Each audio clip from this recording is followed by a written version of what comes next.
We're recording video, and 3, 2, 1. And now, the conclusion that the entire audience has been waiting for. The most epic of histories for us to ever have bestowed upon the listener base. The part 2 of the history of the Opie and Anthony radio show. The aftermath. Amen. And again, joining us, by the way, is our good friend Jared, who was there on the front lines. He was our correspondent, if you will. But so yeah, let's. I guess we could just jump right back in because it almost begs the idea that you would listen to this right after the last one.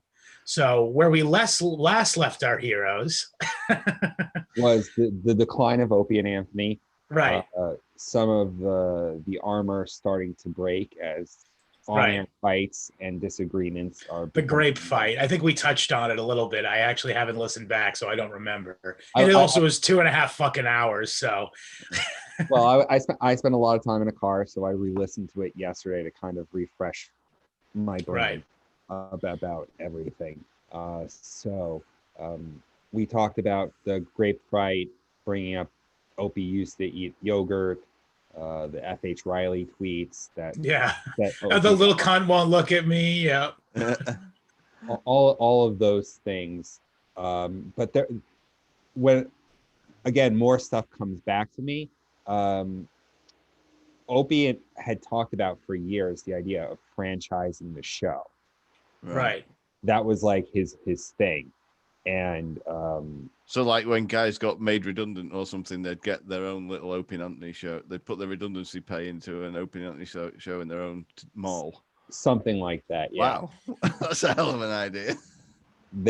He had, that there would be someone eventually that would take up the mantle of Opie and Anthony. Right. And, kind of a WWE sort of thing, really. Yes. And also, he kind of alluded to this a little bit in the grape fight. Now that we're talking about the grape fight, he said he would very frequently say, I don't know how much longer we're gonna do this, brother man. This radio show is just. I mean, it's along the line, stuff like that's a long line of I guess you can call it Opieism, where he says things that we're not 100% sure he means. And it was one of the things we had discussed last time, was back in 2012, he kept saying during contract as they were approaching, I'm done. I'm done with Sirius XM. I'm done with this company. I don't want to work with these guys anymore. They treat our show like shit. And, I think he had a lot of the audience believing that. This is something this is a page out of Howard Stern's book, by the way. I've heard that before. You're not the first person to say that Stern has done that over and over again, at least at Sirius. But as we discussed last time, they don't have any other options. No. Yeah, especially not O&A. They're kind of at this point, they have the stink of Sex for Sam. They have the stink of all the controversy. And also, by the way, we didn't even talk about this, was when they got suspended from XM. Yeah. That was my first day. Homeless Charlie. Oh, Jesus. Yeah. Homeless Charlie happened one day, and then the next day was my first day on the job. So I got there at 4:30. Well, let's not jump over what happened. Was this was during the Bush years, right? I'm assuming it must have been. It was May. Yeah. And Condoleezza Rice was the Secretary of State. Secretary of State, yeah. Mid-May 2007. Right. Yeah. And Homeless Charlie was one of the many colorful homeless characters that the show had at this point kind of amassed. Some of them more memorable than others. This one being, for an unfortunate reason, more than a positive one. Yeah. But he went on a rant, which resulted in him saying that he wanted to rape Condoleezza Rice on the air. Among other things. And they were... Oh, a bunch of other shit. I can't even remember now. but they were suspended from XM for how long?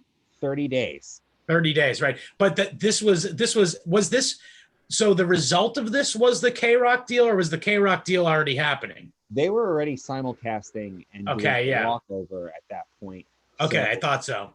I would get that was my first day on the job. I had to be there at 4:30 in the morning, and then I didn't leave till 4:30 in the afternoon because basically it was like freeze. And honestly, that was the longest time I'd seen Opie and Anthony like post-show type of thing. Right. Yeah. Unless they had a post-show meeting, Anthony was out the door at whatever it was, 10:59, 11:59. As Ron's walking in, Anthony's walking out. Yeah. And that was typically always the case, at least when I was there. Opie would sometimes hang out, but usually they would leave. They stayed there. They were on the phone. It was kind of very somber. And then Ron made the announcement that Opie and Anthony had been suspended for 30 days on XM because it had happened on the XM side. So what would happen? So much for fucking free speech, by the way. Well, that was 2007. So okay, so it was before the takeover. I guess they were just trying to do any kind of damage control. I mean, they didn't cancel the show. They didn't fire Opie and Anthony. They suspended them for 30 days. We still had to stay until 2-3 o'clock in the afternoon. Right. It wasn't like once K-Rock was over, we all could go home. So like we would just hang out and do stuff. It was only 30 days. And then they were back on XM. Yeah. But anyway, but as you were saying though, the Opieism. So at this point in the show, this is where the show, and this is also, by the way, this is where the show kind of got a pretty well-deserved reputation as being kind of a right-wing show, in that a lot of the airtime was sucked up by Cumia fucking ranting about black crime statistics. And a lot of people speculate that this was kind of all spurred on by the Obama election. I remember listening the next morning after the election because I wanted to hear what Anthony had to say. And he basically was like, "R.I.P. USA." He said that, and also he told the story that was clearly fake about how 50% fake. Because I believe the story went that black people were walking across the street slowly, which is clearly true, because they do that. But and then he reported that they were yelling towards the cars, "Obama president, nah."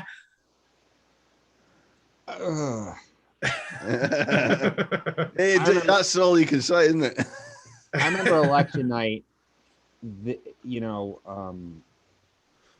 I went to a fairly left of center college, Syracuse University. So when Obama won, people ran out in the streets and like screamed and yelled. Like we could hear it from my apartment with my roommates, and it was a big deal. I'm ashamed to say I voted for Obama. I didn't. I didn't like either candidate, so I didn't. He lied to us and told us he would close Guantanamo Bay and end the wars. So I was like, hell yeah, dude! I'm just 18 by a month. Yeah. I think I was a little more cynical at that point, but yeah, I'm sure you were. Yeah, I did not vote. I didn't feel like anyone actually represented what I believed in at the time. Yeah. But I think that had something to do with it. Maybe also, he at that point he was also appearing a lot more often on Fox News. Right. Because there seems to be a certain shift at a certain point because Opie and Anthony always made fun of everybody. There was racial humor, but it was always done with like a wink. That's why they had the inappropriate bell. Yes. And we didn't even talk about that last time. Was not a big part of it was like, every time they'd hit the inappropriate bell. Yeah. It was big. It was a black joke. Yeah. and they were recognizing what they were saying was not okay. Right. Yes. Yeah. Um, Also, I just not sorry to interrupt you, but I know we're going to spend a little bit of time on the aftermath of the show and the festering asshole of the internet, the Opie and Anthony subreddit. But at some point during that, there was a brave soul who went through the entire archives of all of Opie and Anthony and wrote a summary of what was on every day. Wow. If you do recall this, well, Jared. They used to do show rundowns. Yeah, yeah. Well, no, this guy went back in 2015 or whatever, listened through the whole era of all this time, and then gave a post hoc analysis kind of. Oh, I honestly I don't know about this. So this is absolutely true. And he pointed out, he took special note of in the few months after 9/11. That he felt that Anthony, I'm speaking of right now, that he felt that that this would be used as justification to go to war, and he was kind of shitting on the Republicans and stuff like, and it's just not what you'd expect from fucking Fox News Cumia, you know. Well, like, I mean, back then Anthony was fairly libertarian. I mean, he's remotely libertarian consistently, like, you know. He doesn't care what people do in the bedroom. Yeah, he's always been very very vocally pro-choice. More abortions, please. He's been, you know, low taxes, but there were points where Opie and Anthony were like, especially the days following 9/11. Like I remember they played "Don't Tread on Me." Like, 2 weeks after 9/11, they were like, "It's time to fucking kick ass and get back at these guys for." Sure, yeah. I mean, there's a huge difference between going after the terrorists and launching a 20-year endless war. And Norton was very pro. I don't know if I want to say pro Bush, but he was definitely pro during this time, specifically during the Bush administration. He was really big into doing those USO tours. And as a result of that, he was really pro-military, intervention and that kind of stuff. So that must bear repeating. Obviously, it's this, obviously Anthony becoming Republican or more Fox Newsy is not exactly out of complete left field. I wonder what goes on in military bases overseas that could possibly appeal to Jim Norton. I have no idea. It's open to speculation.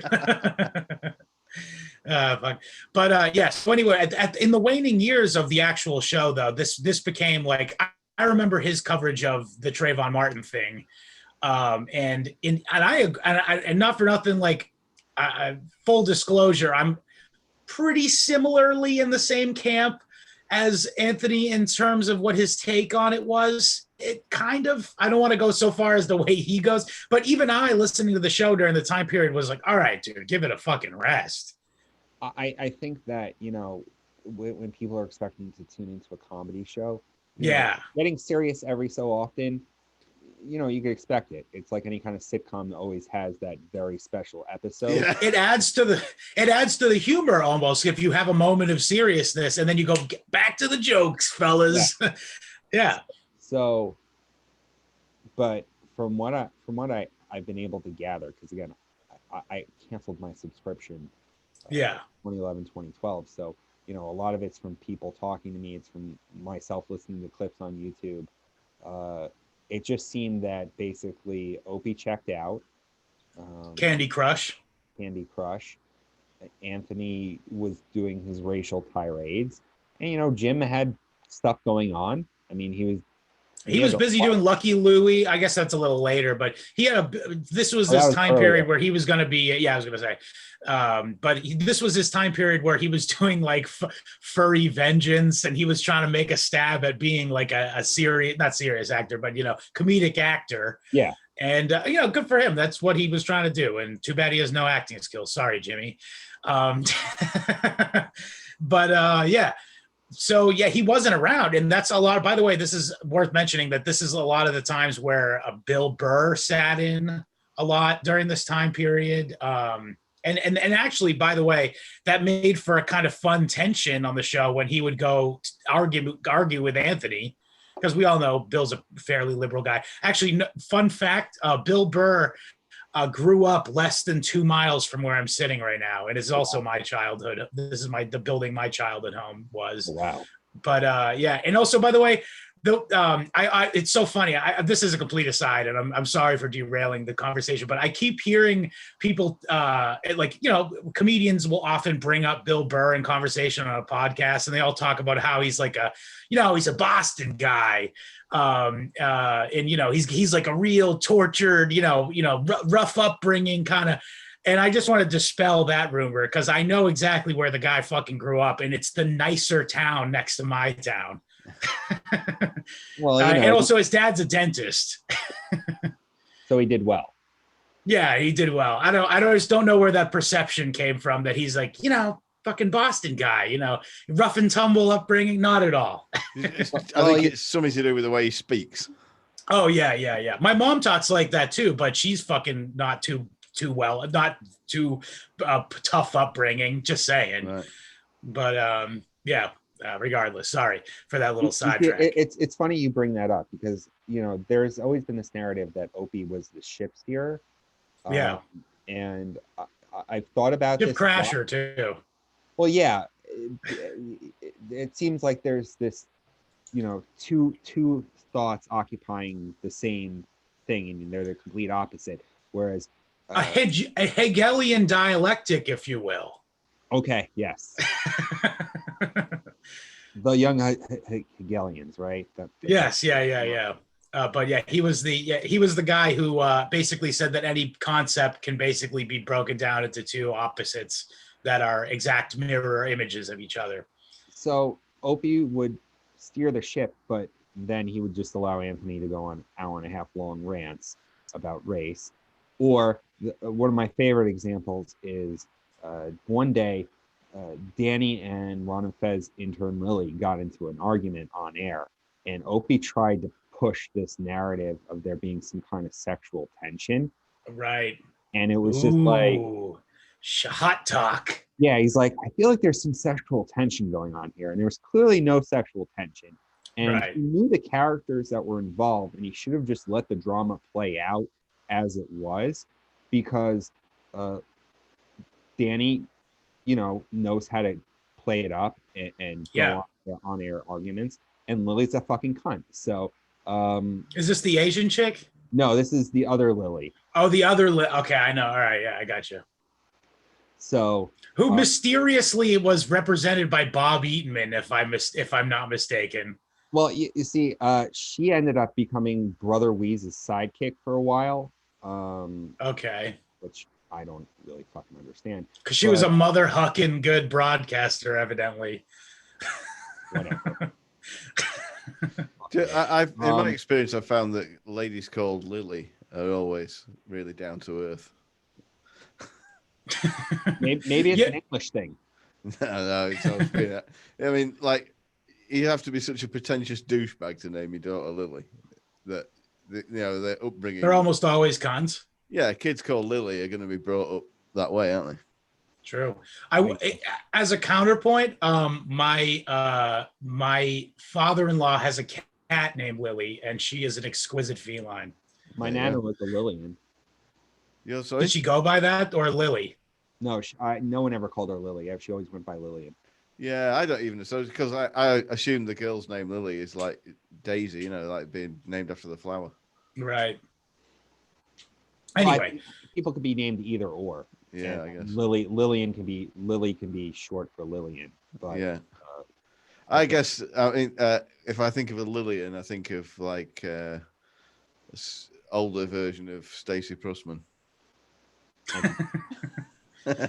Anyway, so intern, so Danny Ross and intern Lily, where were we? And Opie's pushing a fake bit that everyone's uncomfortable with. Yeah, and it's like it doesn't add anything to the existing drama that's going on, and you should have just let the two of it, like, as a ship steer and someone who's been doing radio since they're 18, should have just let the drama play out. And it's stuff like this that Opie just, I think he understood radio, he understood talent, and I think a lot of people, like Anthony would always describe him as like a PD, like he had the ability to see potential in people. But at the same time, I think that there was, and it might have been right around the time with the whole Obama election thing where Opie gets incredibly insecure about his place on the show. And this was Anthony was going to bring in a black co-host. No, I mean, but this they relied on Patrice a lot. That's what I was going to say. Yeah. This was during the time period in which the whole show was basically comics hang. And I've heard, and I agree with this assessment, but a lot of people say that this is the birth of East Coast podcasting. The kind of comedians talking shit, making fun of lighthearted ribbing, good-natured ribbing. Yeah. And again, yeah, he's not capable of dishing it, which is, by the way, you were talking about opiisms earlier, and this is a perfect example one of like, you really want to do this, Rich? You really want to do this? Well, I mean, we lightly touched on it last time, was Opie's passive aggressive. I'm going to let the comedian wait an hour and a half to come in. And you would hear Voss or Bobby talk about this later on Anthony's show, about that animosity, because it's like these guys weren't getting paid. Yeah. So, like they're out of the kindness of their hearts. Well, they got paid in plugs. Yeah, that's true. The fan base was very loyal to these comics. Everyone knows the whole list of Voss mispronounced words. I mean, that goes back to NEW.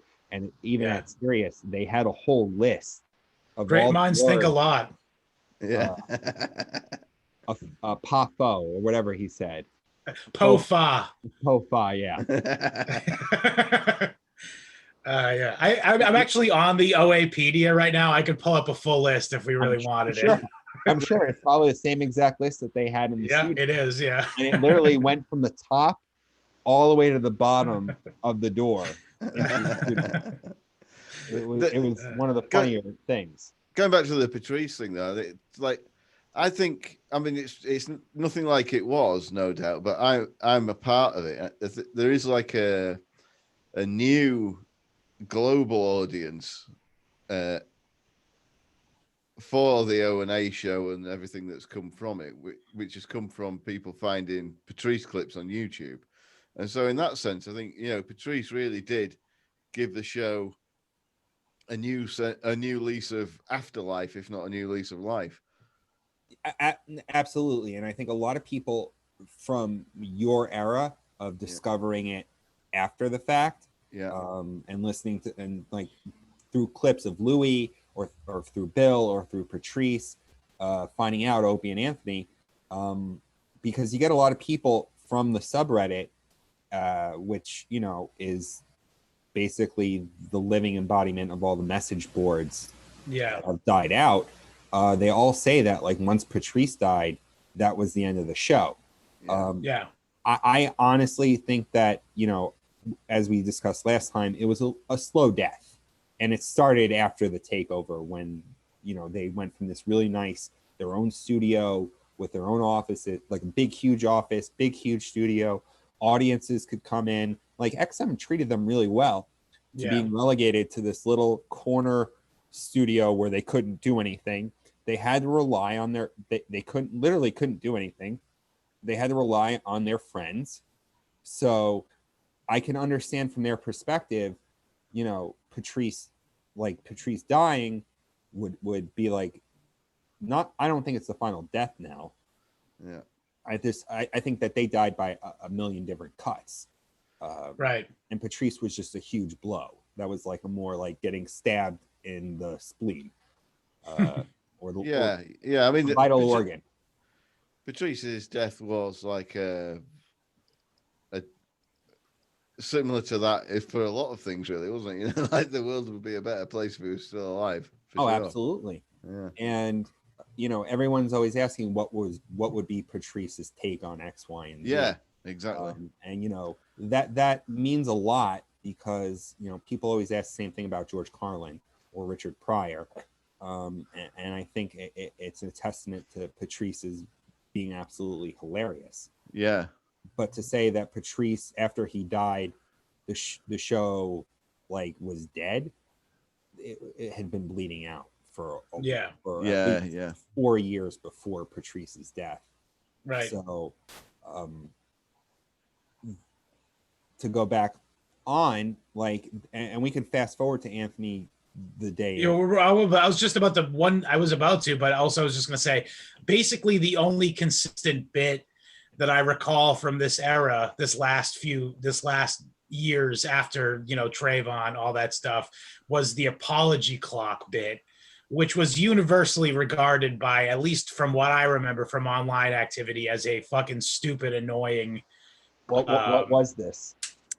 So basically, every time that someone had to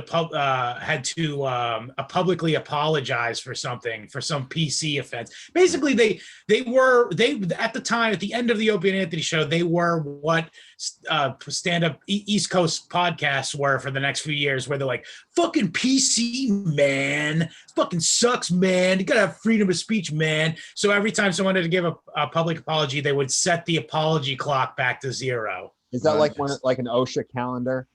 Exactly, like this many days since since an accident, and it was very predictable. It was always the same. It's like literally we could, every single episode of our show, if we wanted to, come up with 3 or 4 apologies that have been issued since the last time we had a show. It became exactly what it is now, is fucking boring and redundant. And then July happened. Yeah, then July 2014, was it the 3rd? It was because I remember he had the barbecue on the 3rd, so I think it must have been like the 2nd or something. They were on vacation because it was a holiday. This is also after the Opie and Anthony Unmasked, by the way. We should mention. Well, because they were celebrating their 20 years. 20 years together, so it was a big deal. And I'm trying. It was all lies. I didn't hear it, but I did, yeah. I mean, it just, and I thought about this over the last couple of weeks.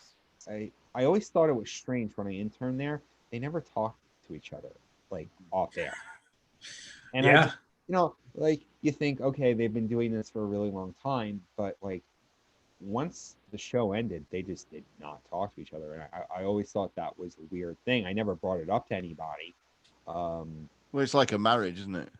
Where you don't go to that stage. No, I mean, I think the difference is when you've been married that long, you basically know what the other person's thinking. They just didn't want to talk to each other.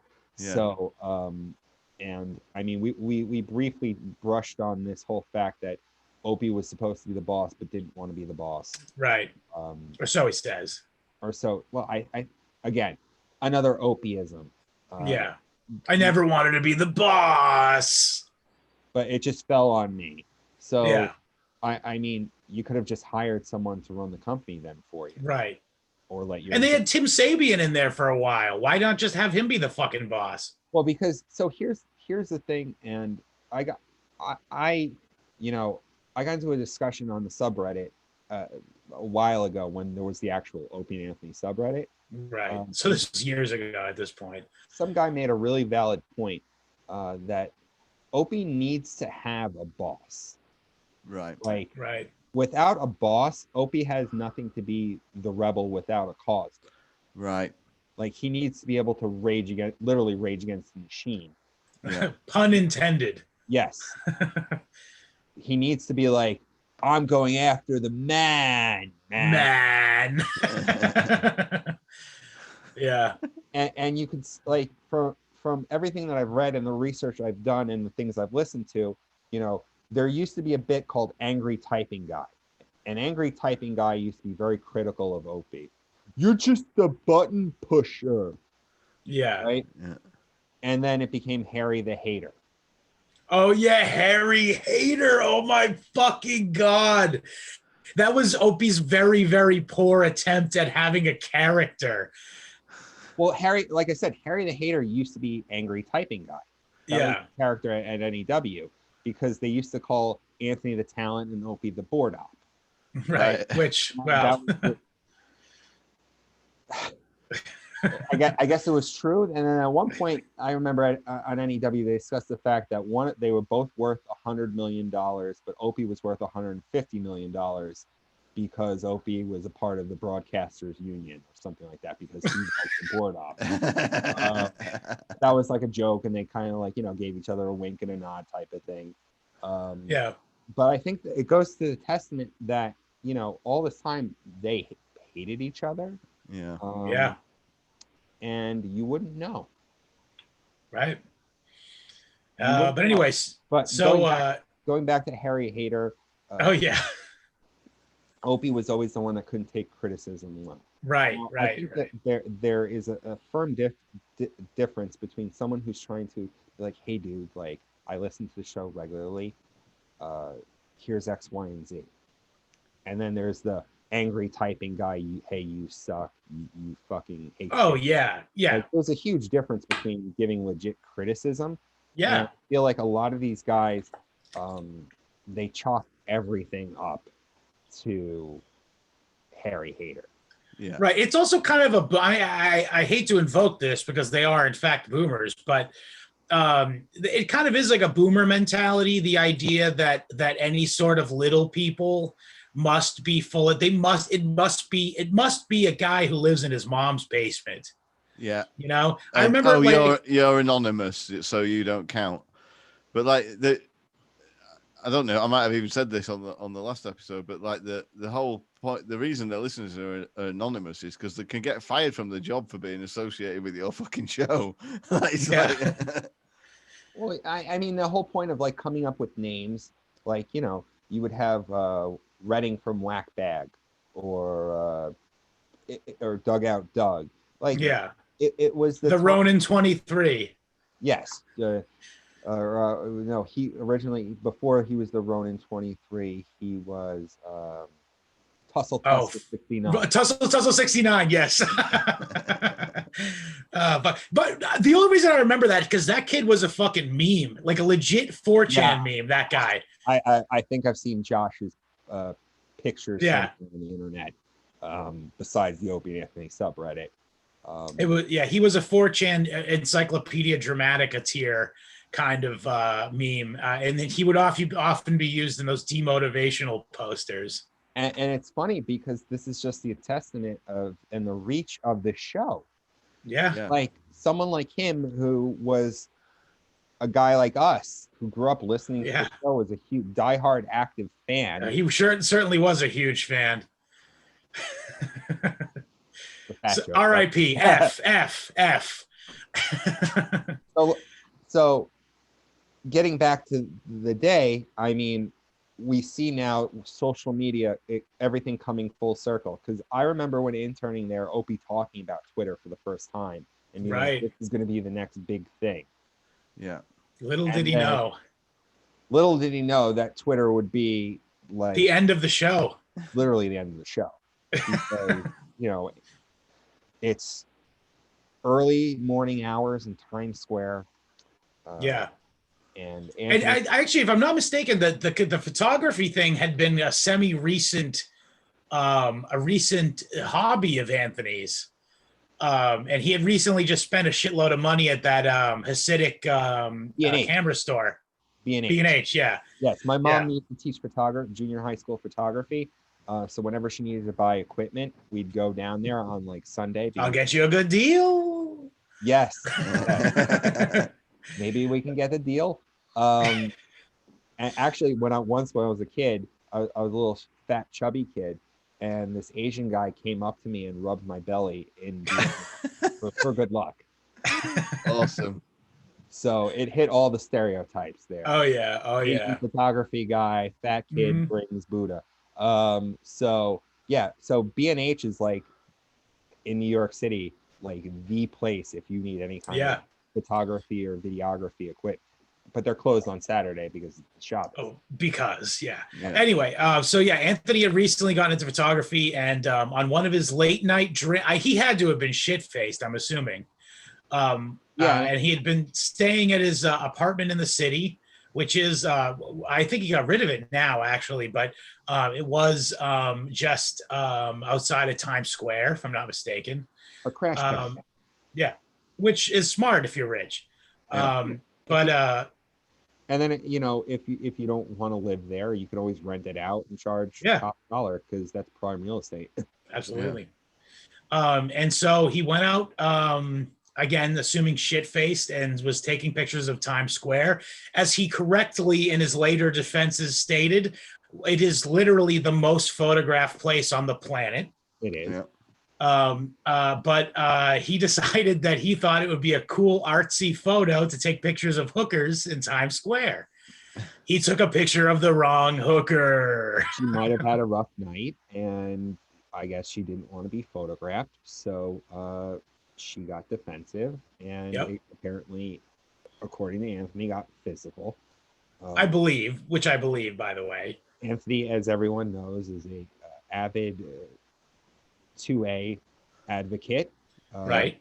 At the time. Despite the fact that if he discharged his weapon while he was drunk, he would lose his license. Just saying, I know these things because I'm a gun guy too.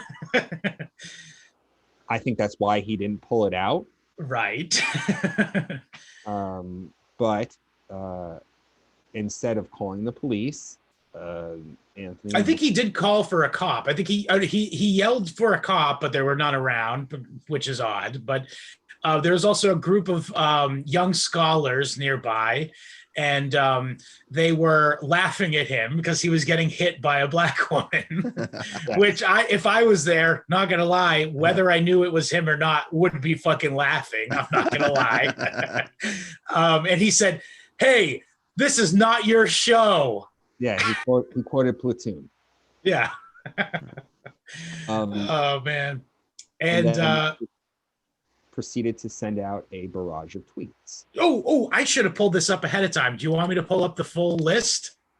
If you want to.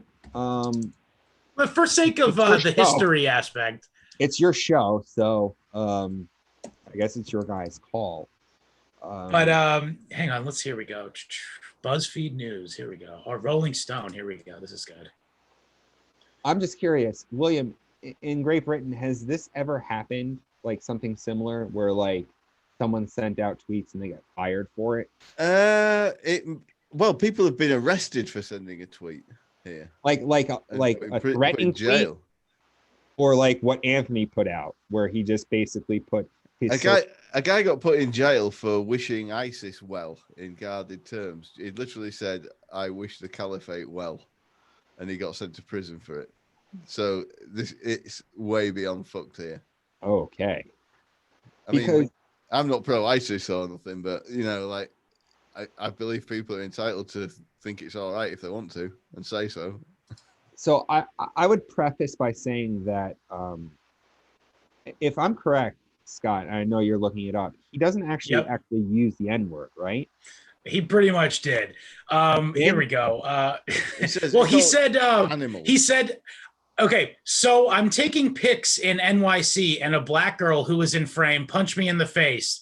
I called her a fucking ampersand $, semicolon, dash, colon. So he called because that's what she was. So he called her, he in this situation, he called her that. But he also, in the tweet, he did not use the word. He did not drop the hard R.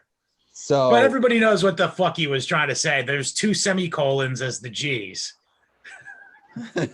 So here's at least my take. Should he have done it? Probably not. Definitely not. That idea. Is it a fireable offense? Arguably not. I would say definitely not. I think Sirius saw this as an opportunity to just finally destroy the show. Yeah. Right. He also said, then she punched me 5 more times. She's lucky I was a white legal gun owner or she'd be dead. Then 5 blacks started giving me shit. Next tweet. I told them to back the fuck off. This wasn't their show.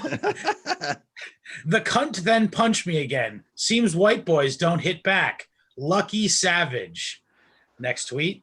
Wish a cop was around, although she said she'd tell them I sexually harassed her. Lying cunt. I hope she gets shot in her ass fuck face. Ugh. Next tweet, and this is one that I've said on many occasions to describe many different groups of people.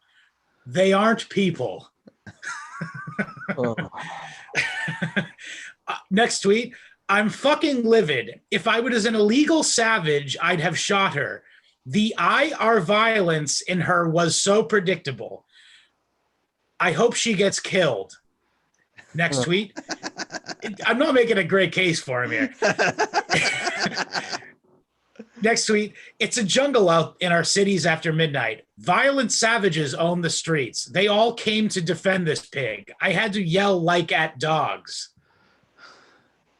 Next tweet, he retweeted at just a C word. And he was asking, did you get any photos of her? Yup. Animal, pig, fuck, cunt, bitch. He retweeted Tiki Russ and said, WTF for no reason? He responded, reason? I was white. Next tweet here. Oh, it gets pretty good here. Savage, violent animal fucks prey on white people. Easy targets. This cunt has no clue how lucky she was.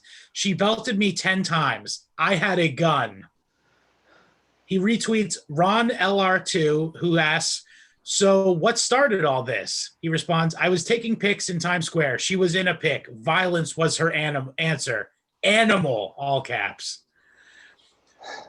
The cunt animal kept walking into my arm. I had up as this keep going. This is ongoing. These are minutes apart. I honestly didn't realize it was this many tweets. It's this many tweets. Oh. The cunt animal kept walking into the arm I had up as a block saying, don't touch me, then would hit me. I hope a homeboy beats her to death. All right, that was kind of funny. Okay. The automatic jump to violence in that community is astounding. No discussion. It's start punching at the least little thing. Uncivilized. This is like a Trump tweet. He has a nice adjective at the end with an exclamation point. Sad. He retweets Huntsville Door. A female beat you? He responds, no, an animal bitch used its instinctual violence on me. I restrained myself from putting it to sleep. Well, there's two more, or a few more. Let me just come on, we're trying to give the history here. We're trying to give the brass tacks and what happens. Well, people do gloss over this, don't they? They do, and I do think that he kind of has whitewashed these tweets in his own, at least in his own mind. Yeah. Because reading them back, I'm like, well, I'll let you finish, and I'll give you my take on it. Okay. He retweets Kyle Scutch. Did you hit her back? He responds, I was fooled by my upbringing. Don't hit a woman, but this was an animal. I should have smashed its face. He tweets, the switch to violence is immediate. No discussion, just violence. When will that be addressed? Oh, right, never. Slavery did it? Oh, okay. He responds, he tweets, there's a deep-seated problem with violence in the Black community. Try to address it and you'll be exiled to Racistville, but it's real. And then the last thing he posted was an actual close-up photo he snapped just as she was about to strike him the first time. And he, with the caption, great pic of the cunt rag, bitch, fuck, animal, pig face, worthless, meat sack, shit pile, stink crotch, ass stain, rot bung. I almost ran out of breath saying all that. Yeah. Well, anyway, William, what? That was the most expensive picture Anthony's ever taken. It's true. Yeah. William, you had a take you wanted to give? Well, my take on it is this: my much older brother taught me when I was very young, never write anything down when you're angry. And I agree. Like, let alone put it in front of anybody else. So, like, I don't think he did anything wrong, but for somebody in a public position to tweet about it at all is really silly. I agree. And it seems like this is a theme across the whole, not just Anthony, but sort of a lot of people in that whole. A lot of people end up being harassed by various subreddits, and people who, like, generally, a lot of people in the public eye just can't not do it. They can't restrain them. the amount of you and I in our everyday lives have to keep our fucking mouths shut about so much. True. And we have impulse control. Yeah. I think that, a lot of people that are in the public eye, sometimes they might not have as much impulse control. What you're saying is these people. Yeah. Famous people. But you could, you could say famous people, or if you wanted to sort of boot it around in similar sort of terms, you could say Italians. But, I wouldn't, but it's kind of, you could see a white girl doing the same thing. Oh yeah. Totally. I do want to play devil's advocate here and say that there may be some aspect of the poor impulse control being correlated perhaps with success. Oh no, I think absolutely that there's maybe a correlation, not so much causation, right, with that. Just because I think about this shit all the fucking time, and the way you see certain people behave online, it seems like less and less people have impulse control. Yes. Part of me has actually thought it's a generational thing, that the boomers their general like whole, they don't handle online well. Well, they don't online well, they don't technology well on the whole, unless Anthony or Rush Limbaugh. Usually those guys have been on and up with the technology, right? But most boomers, like my parents, don't really technology that well. But they have the general, if it feels good, do it thing, which has led us exactly where we are, where we're in a pandemic. But and the wars and the national debt and everything else that unfortunately is going on in our world, William, is because of your generation. He's not a boomer. He's a Gen Xer. Oh, okay. Well, I just act like a boomer. I'm 50. Okay. Well, then even you see, you guys are familiar with Eric Weinstein or Weinstein? Yeah. Familiar with him. I think he's absolutely right. And if you guys have ever listened to his episode with Beth Easton Ellis, they basically talk about the fact that Gen X never took the power that they should have taken, because right now we should have a Gen X president. We don't. We have true borderline boomer silent generation president today. Yeah. So the Gen Xers kind of have remained quiet as us millennials have started to take a because you're cucks. William, looking at you, pal. Well, but anyway, we digress. We can talk about this another time. Obviously, that's fine. On the sort of these sort of Twitter tirade things, I think there is an element of it. Like as you said, Jared, like some boomers are good at do get good at technology, as in competent technically with it. But and I think I mean, I take your point, because like even if you get proficient at it, and I'm probably one of the oldest people on Twitter, or was when I was on Twitter. I'm in a pretty high percentile of old people on Twitter. And Anthony's a good 12 or 13 years older than me. I'd say he's 16 years older than you. 16 years older than me. So like although he and I'll speak for myself. My brain isn't wired up to handle it, really. I can control myself and I don't do stuff like that. But it's sort of the environment I grew up in isn't conducive for participating in that. And it must be even worse for somebody like Anthony. Well, I mean, someone actually posted this on the O&A forum the other day. They posted that both Opie and Anthony in like the last week, 10 days, had tweeted about 2,000 times. Wow. I don't have a Twitter. I purposely decided not to get a Twitter because I thought that the idea of anonymity or anonymity, whatever, I'm going to butcher the word. I get what you're saying. Being able to be anonymous was just going to like enable me to be a horrific troll. and I wanted to have some kind of self-control. Yeah. Yeah. So like my Facebook and Instagram is mundane shit. Whatever I'm cooking, pictures of my cats, like stupid stuff.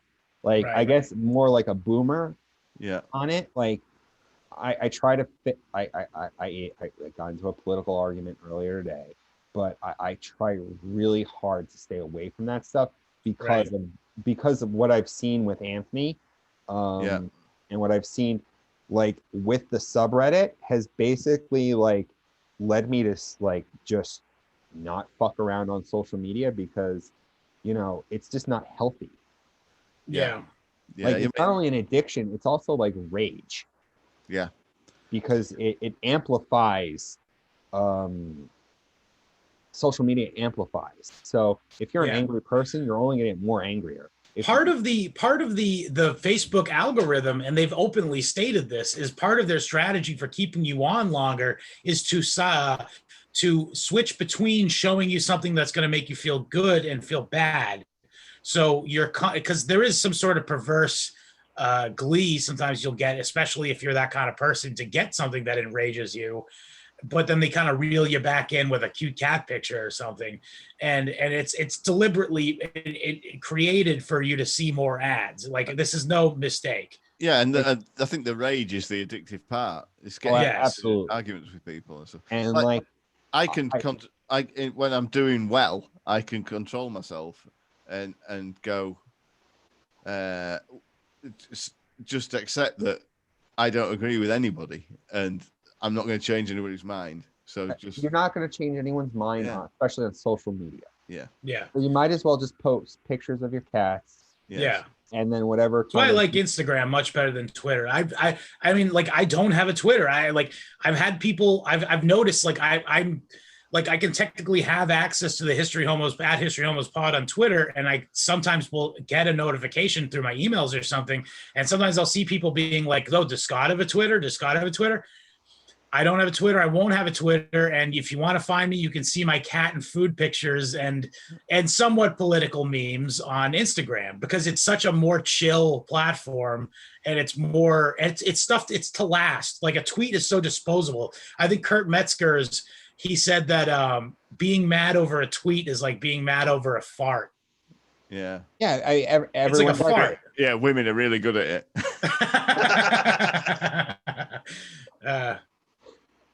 I found like I started going through like my Facebook memories every day, and the stupid shit that I just would post just to get like the dopamine hit.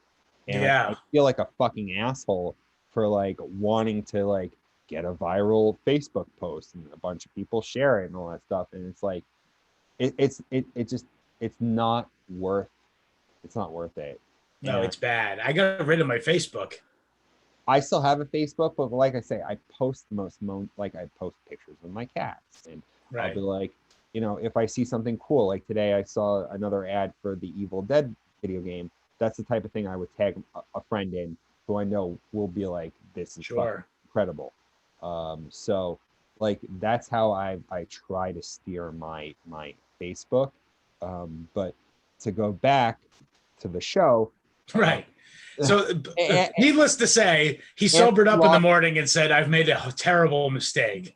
And they like it happened on like a Thursday or Friday, and he got fired on a Sunday or Monday. But at least the way I've seen it is, and now reading it, at the time it probably wasn't that bad in 2014 because he didn't like actually say the N-word. Yeah. But in 2021, in retrospect, it's very cringe-inducing. Yeah. I think that is another sort of a kind of mitigating factor, as you say. It was only 2014. Twitter was a lot less established than it is now, and the perils of it were not as well known. The Twitter mob wasn't as vocal and as mobilized, powerful, and militant as they are in 2021. So I think that a tepid apology and then maybe some kind of like pandering probably could have got around it, but I think Sirius saw this as an opportunity to be like, well. I also just want to say this, and I agree with you completely, but I mentioned earlier the apology clock bit.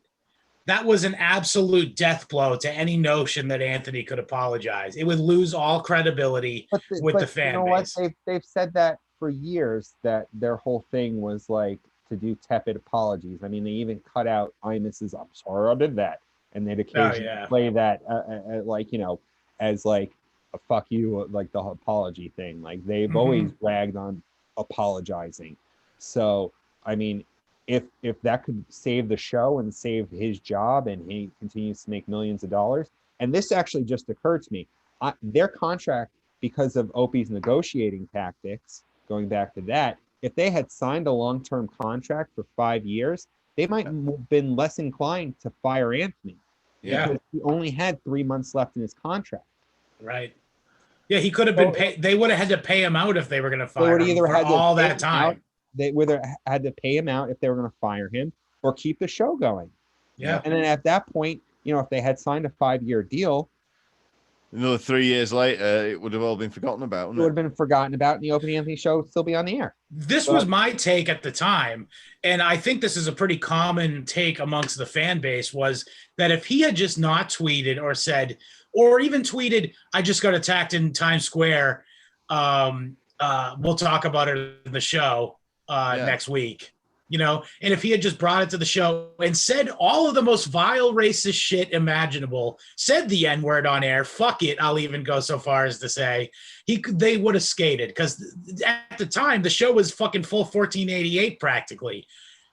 Yeah, I mean, it's crazy to think that you've got, I mean, like, if it happened to Joe Sixpack or somebody who's trying to bring heat to themselves and develop their career, or even that, you know, you could see it making sense. But when you've got like an enormous platform anyway for your job, and you're struggling to find stuff to talk about for 4 hours a day or whatever it was, then why the fuck burn that content on Twitter?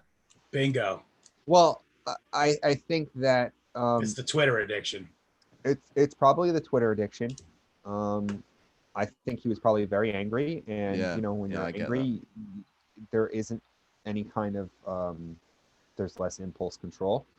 Maybe if he had just gone to sleep, things would have been a lot different. Yeah.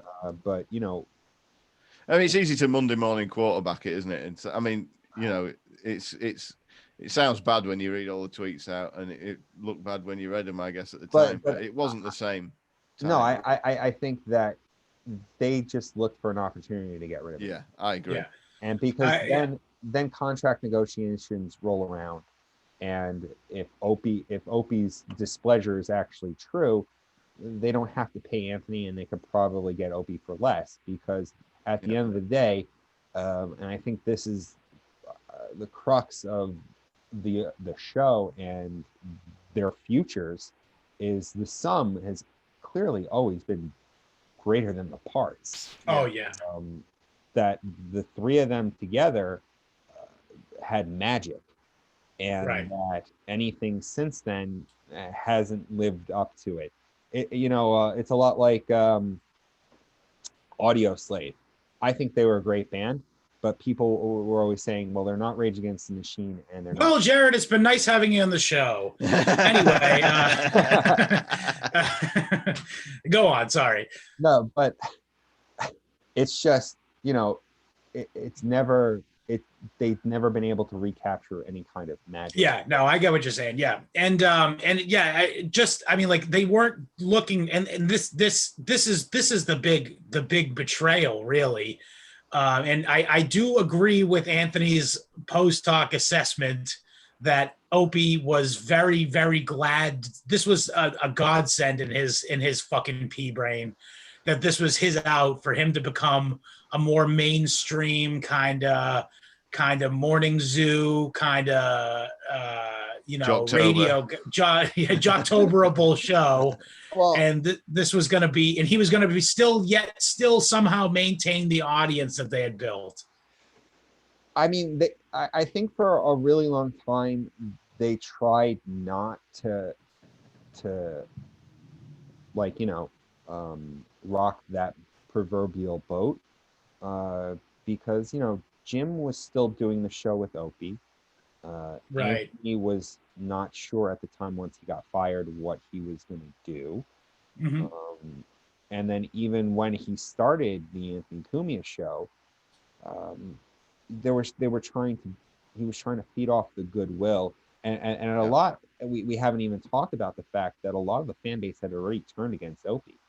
Yeah, this was a big talking point at this point, is that I remember I was in the subreddit before he got fired. And every day there would be a daily listening thread. And every day it would be Opie sucks, Opie sucks, Opie sucks. There was a guy whose username, I want to say as early as 2 years before Anthony got fired, whose username was just Opie sucks. And it's that's not surprising. But Opie, honestly, I don't pull punches when I talk about Opie, and I'll give the reasons why, and maybe it's just because it's a little personal for me. Being an intern, I used to be a member of the Church of Opie. That was a thing at NEW. I was a team Opie guy. When I was 14 or 15, my dad took me to see Dice at the Beacon, and we got front row center seats, and I sat next to Frenchie and Billy La Machine, and Dice came out, shook my hand, and like at one point in the show, he's like, "Hey kid," he looks exactly at me, and he goes, "You want to know why I think ass face is the worst thing to say to a man? Because you're saying he's got an ass for a face."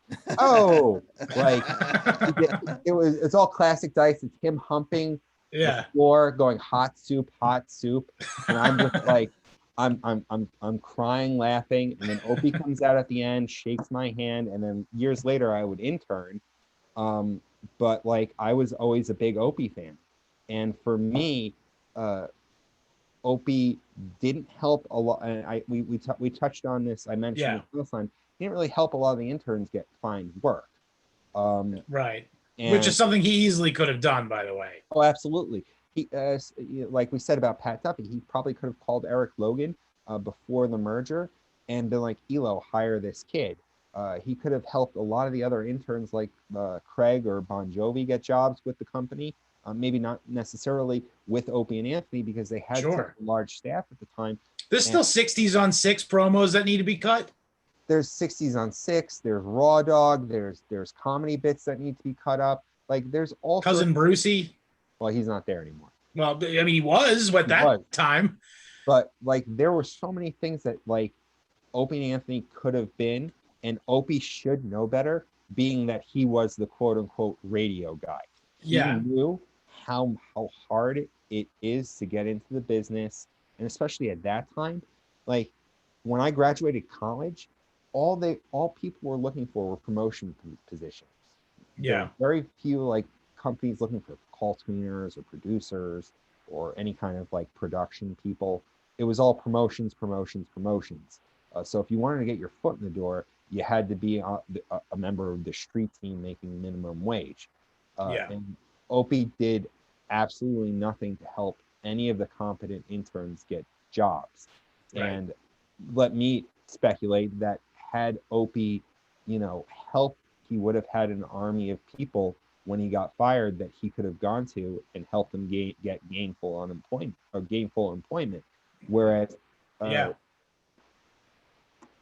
Opie, since this whole thing has unfolded, there's, as far as I know, only 2 people that affiliated with the show that still talk to him, Pat Duffy and Stuntbrain.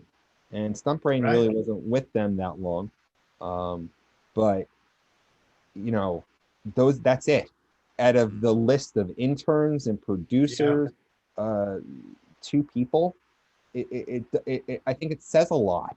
He's tried to rewrite his history and saying I went to bat for all these guys and they all stabbed me in the back.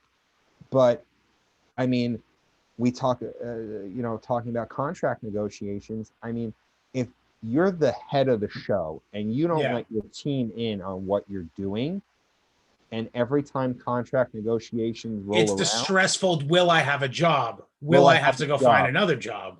And if he had been a decent leader and taken that role seriously, he should have just said, hey, look, this is what I'm doing. I'm trying to do it so for all of us, so we can all get more money. Follow my lead. Right. I'm going to resign.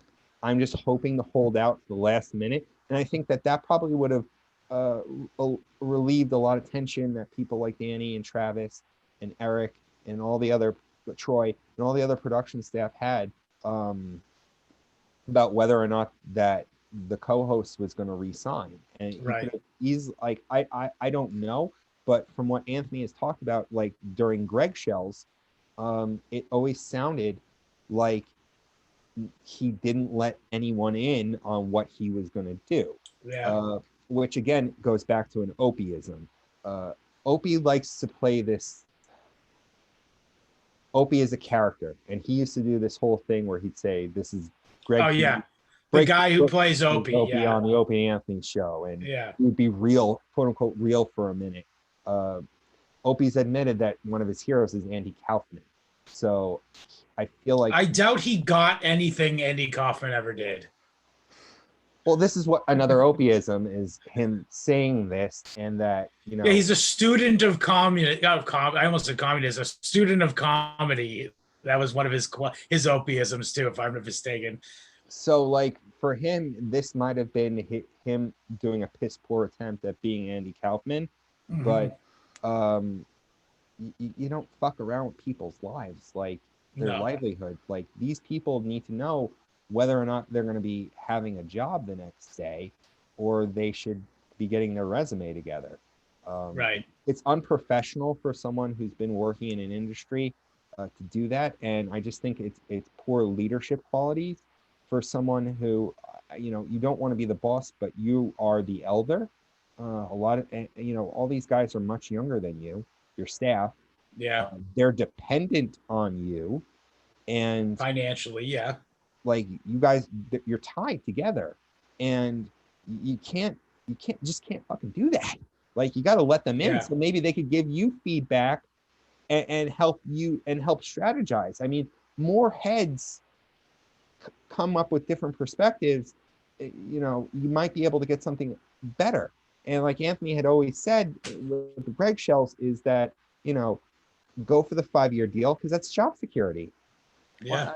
Absolutely. I mean, this whole Andy Kaufman comparison, I can't get it out of my head now, because, like, if you analyze Opie's actions, it's 100% Andy Kaufman.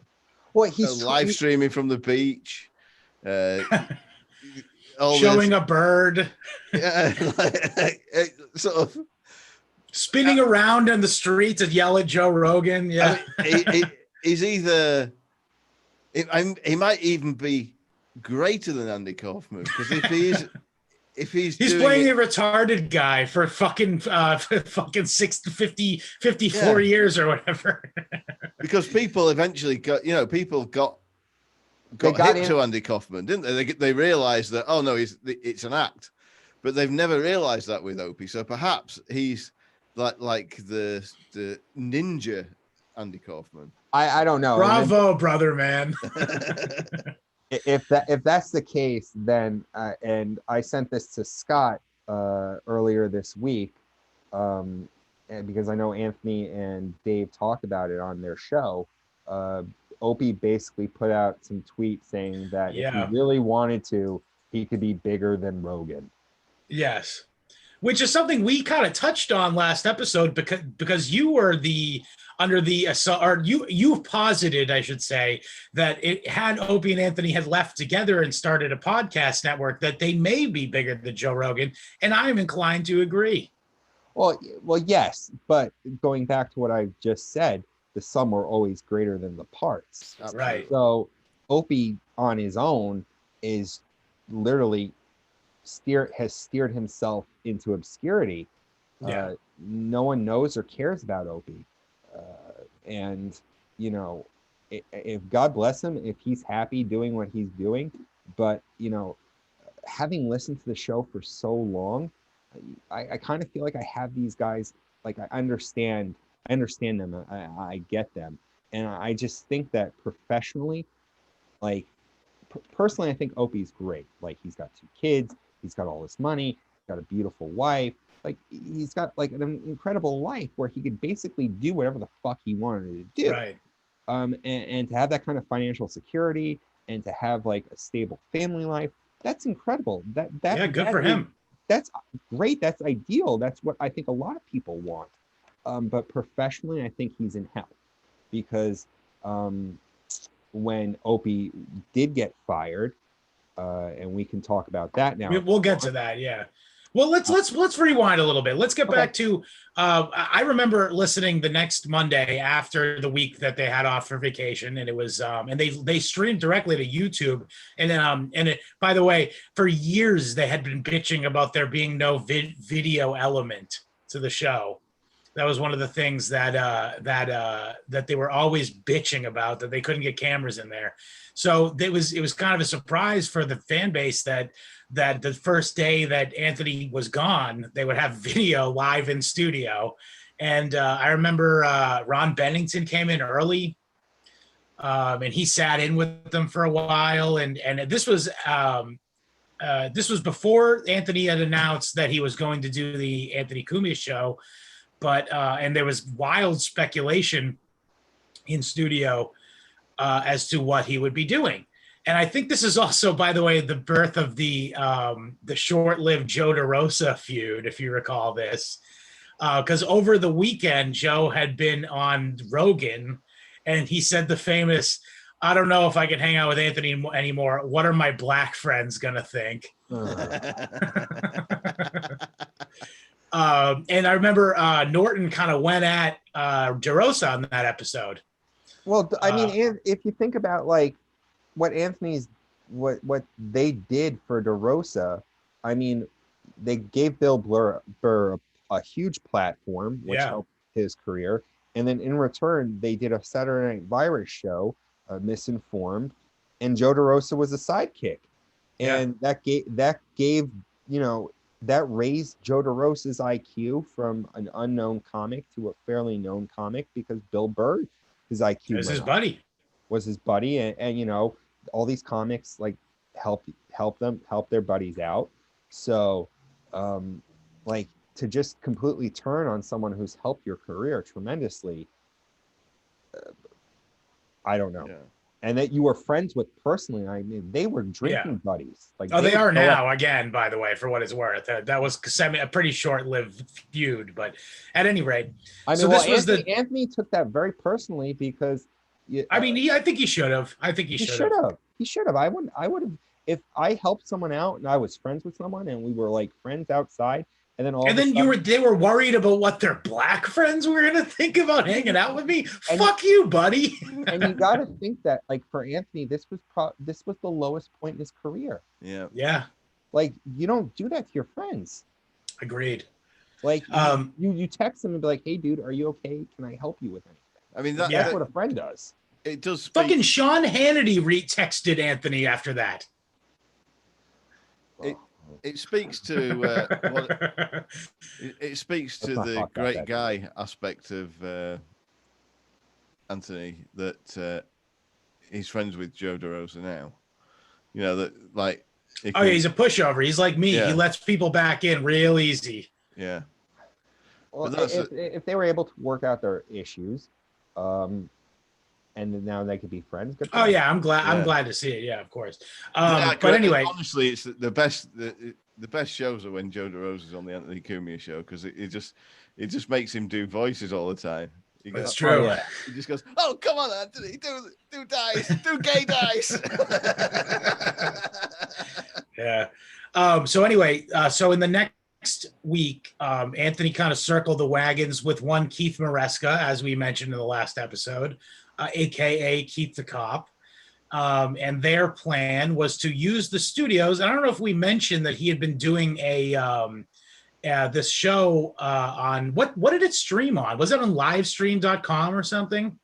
I think it was available on iTunes. I know that because it was definitely released on an RSS feed. Yes, Live from the Compound was the #1 show, like, in its category on iTunes.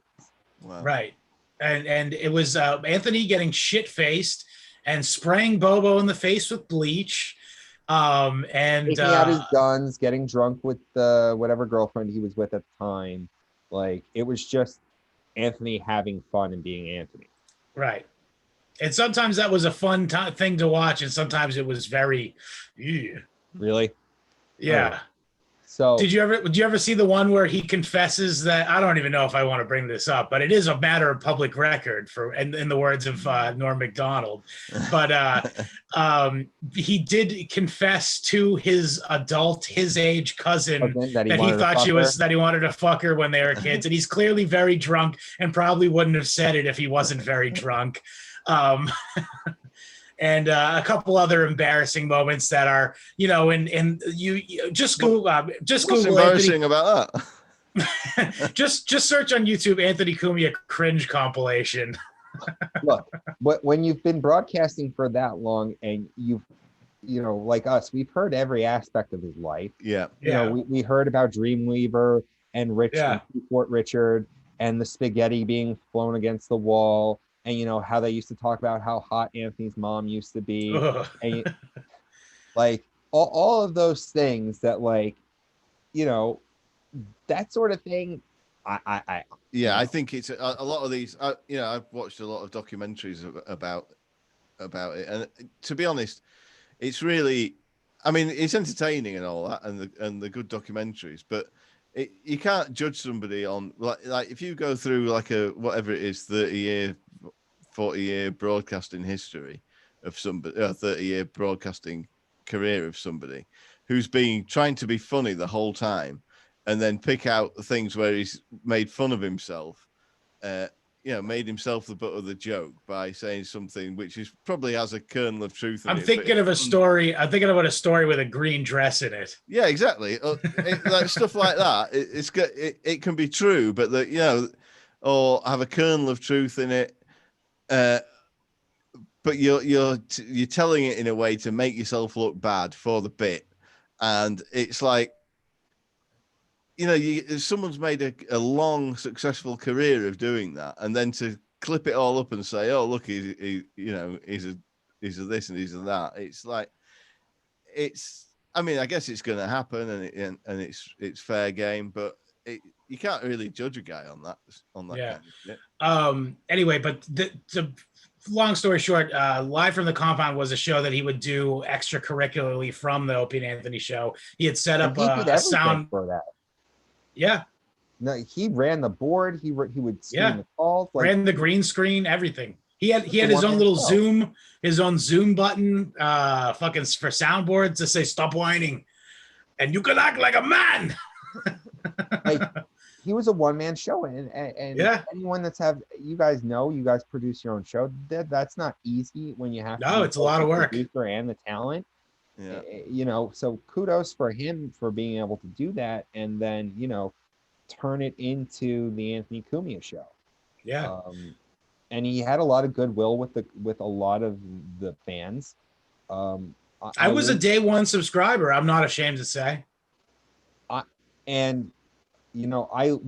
went back when I had access to it, and listened to all those early shows, and a lot of it's him talking about Ferguson, but then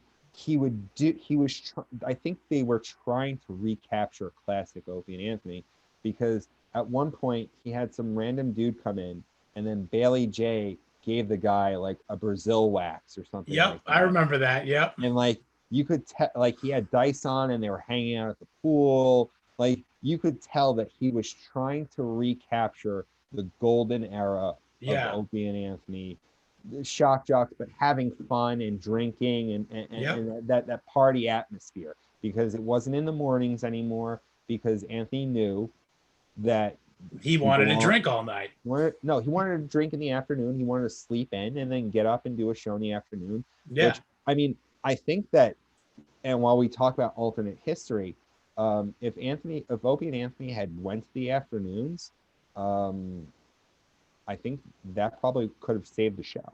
Yeah, that's a good I point. do too. But yeah, so radio isn't easy. No, God, of course not. I mean, Howard's been bitching about it since the 80s.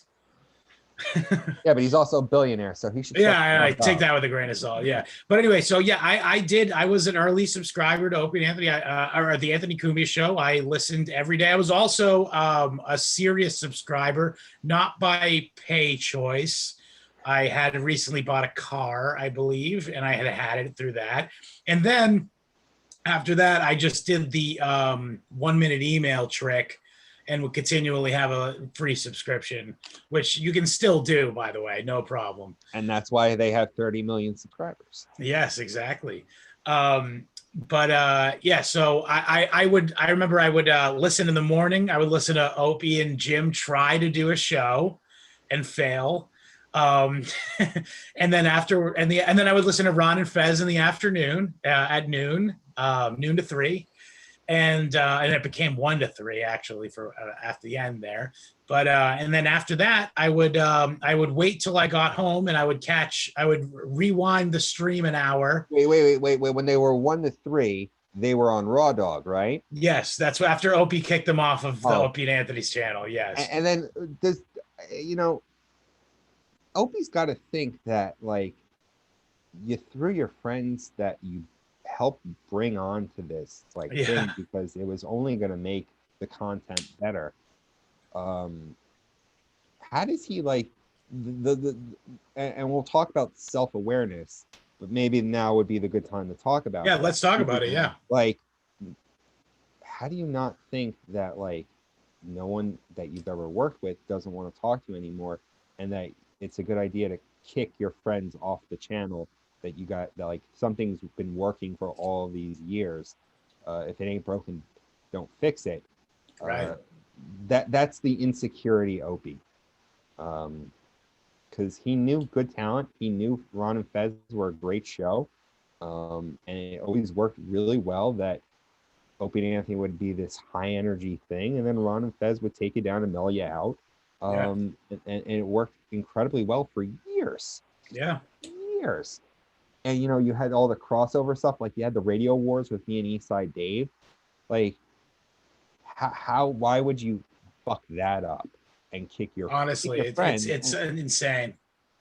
And like I get that, like, Fez had kind of had a meltdown and all that stuff, but still, like, these guys were your friends. Like, we call it Afro for a reason. Yeah. And Opie is just an idiot. He's like oblivious to how other people perceive him. It's called autism. You see, no. I'm tired of that excuse that Opie's on the spectrum, he's spurgy, he's an autist. No, he's just an asshole. Yeah. There's autism's used, way overused. Like, anybody who applies themselves to anything is considered autistic now. The normal. Let me retract it. Let me retract it then. He is narcissistic personality disorder. Yes. He can do no wrong. Every time that something goes wrong, it's because something inflicted upon him. You call it narcissistic personality disorder. I call it acting like a woman. Yeah, that's pretty much synonymous. Yeah. Anyway, though, so you brought up Ferguson though, and it's worth mentioning that this was precisely when the world fucking blew up for the first time. And boy, I missed those blow ups because it was so tame in comparison. But predictably, the Anthony Cumia Show became what the end of the Opie and Anthony Show was, which was blacks are violent. I remember there was a big sticking point that the show was on 4 to 6, and later that night, the Ferguson riots happened. Or no, was it Ferguson? No, it was Baltimore riots happened. That Freddie Gray guy died. And Anthony went back live for another show, for another 3 hours, I think, live. And while there was a cop car being burned, Keith the cop made a monkey sound. And this actually caused problems for Anthony he had made some headway in getting black friends in the short time that his new show had happened. And several black guests had vowed to never go back because of this incident in which fucking Keith the cop Jesus fucking, can we talk about Keith the cop a little bit? Like, I'm sure he's a nice guy and everything, but what the fuck was he doing? Keith's a fan. And he could have hired me and I would have done a better job, though. I think his heart was always in the right place with Compound Media. I mean, Anthony didn't have to do any of those things. And true. I want to put this out here because I know I have been critical of Anthony with certain things, and I will be critical further. I don't hate Anthony Cumia. I'm just disappointed with some of the decisions he's made. Yeah, he's a human being. He's worthy of criticisms. Yes. And for all the times that Anthony's made me laugh, for all the times Jim's made me laugh, and to a certain extent Opie, I'm always going to be grateful for that. But as someone who's admired, wanting to emulate, having humiliated myself for my heroes, I critical of some of the decisions that he's made. And in the times that I've been affiliated with Compound Media, I've tried to approach some of the ideas on how to fix some of the problems, because I've always I give Anthony a tremendous amount of credit for putting his money where his mouth is, because he didn't have to do any of that stuff, and he put his money forward. He started his own small business, and as someone who started their own small business, I know what that's like. Most small businesses fail in the first year. Yeah, I think 90%. Oh yeah, and especially like in the restaurant industry. Yeah, that's 99%. Yeah. Oh, absolutely. But I think that, and for what they were able to do, and how quickly they were able to get everything up and running, kudos to them. But I like I said last time, when I went, Dave had signed with them, and Dave wanted me to be his producer. So I went in a few times to see how the operation was going, so I can get an idea of what I'm supposed to do. And like I said last time, I thought that Compound Media should have been what Opie and Anthony did in 2012. Right. But and it was impressive when they actually had with the studio, when they first got to the studio in Manhattan. It was cool. And I think they were trying to recapture the NEW energy. The XM even with the XM, but the bleachers. And none of that stuff's cheap. Like, their studio is in Midtown, to a block from Madison Square Garden in the Garment District. So that the real estate alone is just astronomical. I can't even imagine. I imagine it might have gone down in the last year. Maybe, but I mean, Compound Media has been there for what, 4 years, 5 years? They've been in. They did the show from Anthony's house for 2 to 3 years, at least 4 years, we'll say. Well, I know that Dave's been on the show since beginning of 2016, so it's been at least 5 years since they've had that studio. So yeah, and Compound's heading into their 6th year, so I feel like about a year in, they got the studio, and none of that stuff's cheap. And he put up his own money, and it's taking a huge risk. Yeah, you got to hire people. So he hired Ben Ratner, and then he hired Stinky. Local Emmy winner, Ben Ratner, and founder of the Proud Boys. Yes. Co-founder of the Proud Boys. Original Proud Boy. Yes. And then he brought on other shows, and he brought on Gavin, and Gavin exploded, and brought the Legion of Skanks, and now, Skankfest is probably one of the largest comedy festivals in the country. We'll see if that happens again. Oh, it will. I believe in Lewis. So he's got a lot. He's got a lot to offer the world. So, I think Lewis and Anthony are my two favorite people in broadcasting. And I'm one of those people that I think that if Keith had hired Lewis, everything which Lewis has stated when he was about to leave. Well, we'll get to that, but anyway, regardless. So that's a perfect place for us to say. So a couple years went by of Anthony on his own. And He built a network. He built a network. We have to talk about a couple Keith blunders, though. Like the Ron and Anthony show. Artie and Anthony. I wanted to spend some time talking about that too, but first we'll say the Ron and Anthony show. So, pardon me.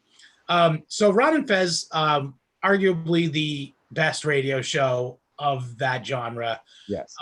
Ended in, I don't recall what year. Well, I want to say 2013. 2015. I want to say. Yes. And I remember crying listening to the last episode. By the way, it was very, very sad. Of course, it was the end of an era. Yeah, and by the way, big ups and big love to Big Cat Fez Whatley.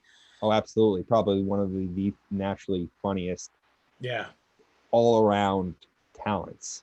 Right, and so that was over, and evidently. Keith approached Ron with the idea because coinciding the way that Fez was leaving was that he was going to run his contract up, and then he would not renew his contract. That was the deal. And I had been under the impression that Fez had like a lesser contract because he didn't talk on the show. Yes, but he was technically the eighth simultaneously. Yeah. He was the showrunner. But from what Ron also had other shows that like he was doing on Nast. Was he doing Ron Bennington interviews at that point? No, I think it was over at that point. But the point is that he Unmasked had a lot of potential. They were getting huge names at the time. And also, he decided to, well, regardless, his contract was up, and that was a part of what their contracts ended at the same time, and Fez's was about to be up. So Keith Maresca approached Ron and asked him if he would be interested in perhaps joining Anthony as co-host in return for a stake in the company, as well as obviously a paycheck. I don't think, and I go ahead. Sorry. I was just going to say, these are Keith's words. I don't know how much. If I recall, when Ron next came on the Anthony Cumia show, he said, I basically use this as an excuse to get a few free dinners out of Keith the Cop, because they went to dinner every time they discussed things. I'm sure that was part of it. And then maybe Ron used that as leverage because, oh yeah, that's a great way to leverage your contract over at SiriusXM, is to say that, listen, this guy you fired is offering me a gig over at his fucking company. What are you going to do to make it worth my while to stay here at SiriusXM? Even though, who knows what his intentions were. I mean, evidently afterwards it was just a dinner thing. But the funniest thing was that this was gave everybody the biggest blue balls, is that I was literally on the car ride, I was on the fucking MBTA commuter rail ride home, and listening to the final episode of Ron Fez, tears in eyes, and Keith the Cop tweets out this image of the Ron and Anthony show.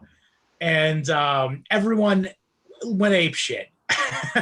The entire fan base went fucking apeshit, because that would be an amazing show. I don't need to tell you how great that show would be, because just Ron, I mean, he'll keep Anthony off of politics. He keeps Anthony just talking about bullshit. He's a natural. He basically ran. Fez was silent the last 2 years of Ron and Fez, so it was all Ronnie B. Oh yeah, so Ron didn't have. He could easily. Yeah. And then also he could easily fill the role that Opie filled, in the sense that he would bring different topics up and they could have a real great show. But as we found out the next day, when Ron re-signed with SiriusXM, that was all for naught. And people were furious with Keith the Cop, predictably. Well, you see, I don't think, going with the sub. Yeah. I'm basing this off of the subreddit's reaction. The subreddit basically has always said, they've kind of put nefarious spin about Keith and his relationship with Compound and Anthony. I don't believe that Keith was nefarious. I always believe that in his heart of hearts, Keith was looking out for Anthony's best interest. or what he thought was Anthony's best or what interest. he thought was Anthony's best interest. Because at the end of the day, Keith is a fan, and that's what's kept him with.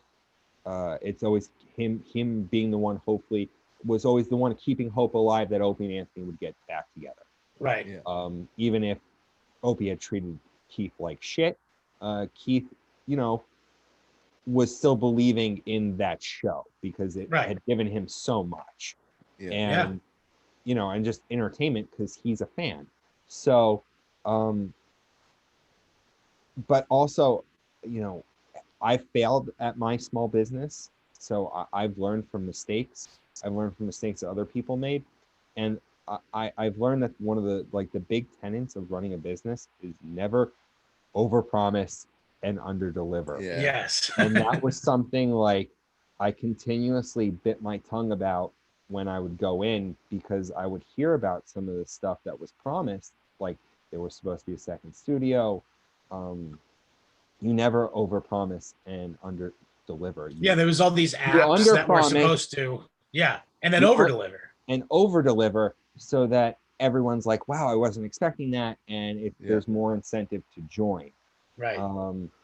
And I've just have felt like, if they would have made small changes here and there, Compound Media would be a lot bigger than it currently is. Speaking specifically to the Ron and Anthony thing, Keith came out at the time that this happened and said directly, I put all of the development of the new app, of the new streaming service, of the new website, I put it all on hold to work on fucking Ronnie B, which was never going to happen realistically. I honestly don't think it was ever going to happen, and especially when you see obviously hindsight's 2020, but I mean, Anthony, you go from working for a large corporation that provides you with very good pay, and then you go to work for an ex-cop, benefits, health insurance, stock options, access to people that you want to interview and want to have on your show.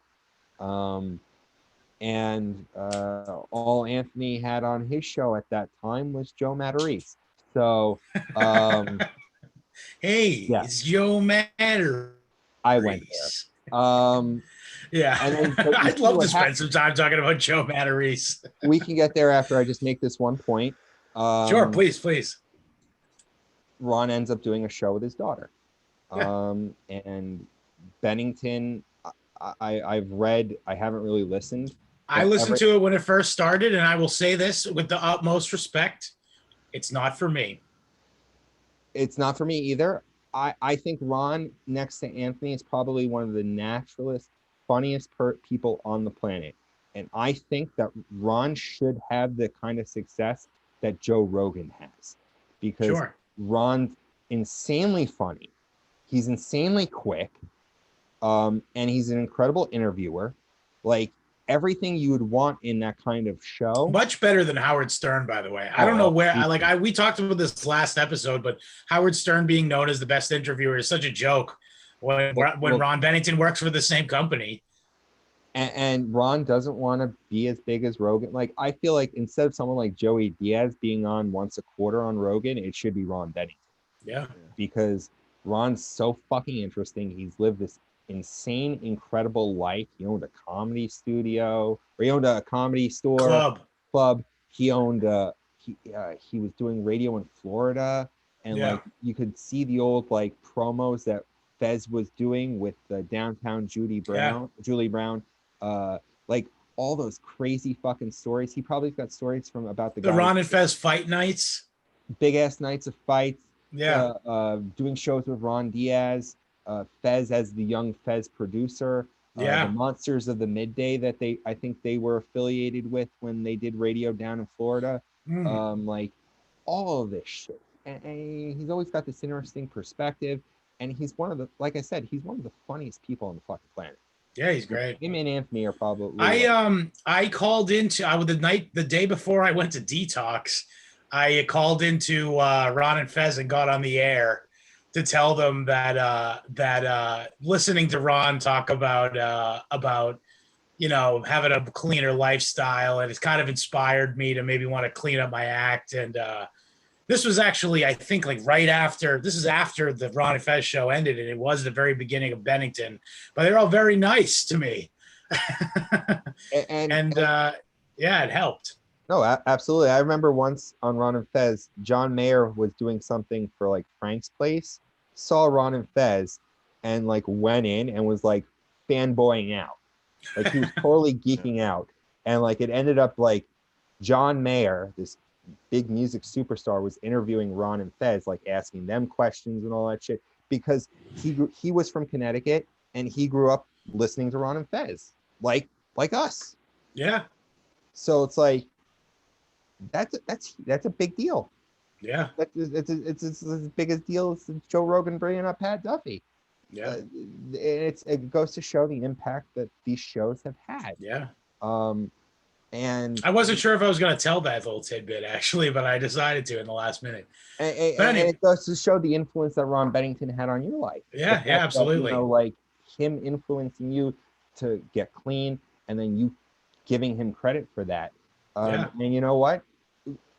I feel like Ron's doing a show with his daughter. It's not for everybody. Not for me. But he built up enough goodwill. Look, I won't say a fucking bad word about the guy. No, you can't, even if it isn't for me.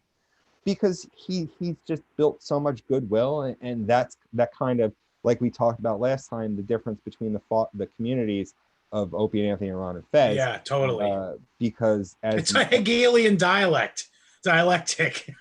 No, absolutely, because like there was so much crossover, but at the same time there were some people that only listened to Ron and Fez and were kind of turned off by Opie and Anthony. Yeah.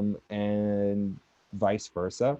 Right. But you had a lot more Opie and Anthony fans that would stick around for Ron and Fez. Oh yeah.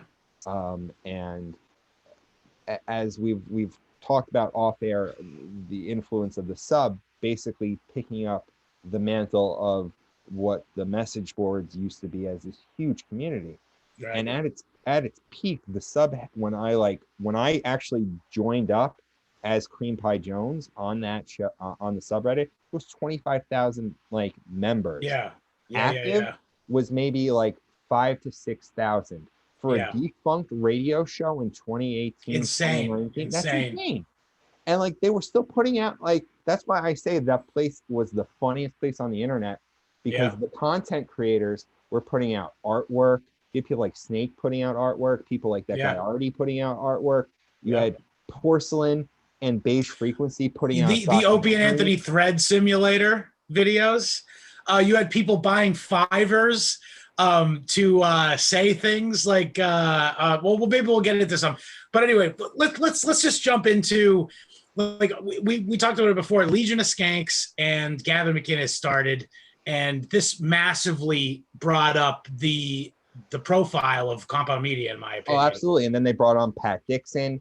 They brought on Dave, and that's where I came in as the producer.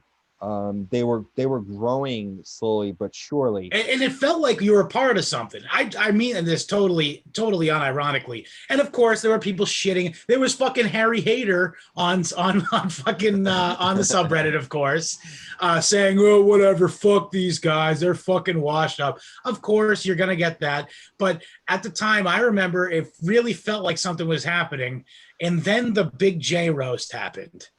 Yes, and you know, I think I blame Keith for this 100%. Well, Keith signed Anthony up to be on the Big J Ogerson roast without his knowledge, and it encouraged him to write his own jokes for the Big J roast. I mean, Anthony's always been credited as being one of the off the cuff funny guy. And even some of the prepared stuff, like when he would come out at the virus shows and do Dice. Do Andrew Dice Gay. Like that had to have been at some point prepared. Like he had to have an idea of what he was going to say.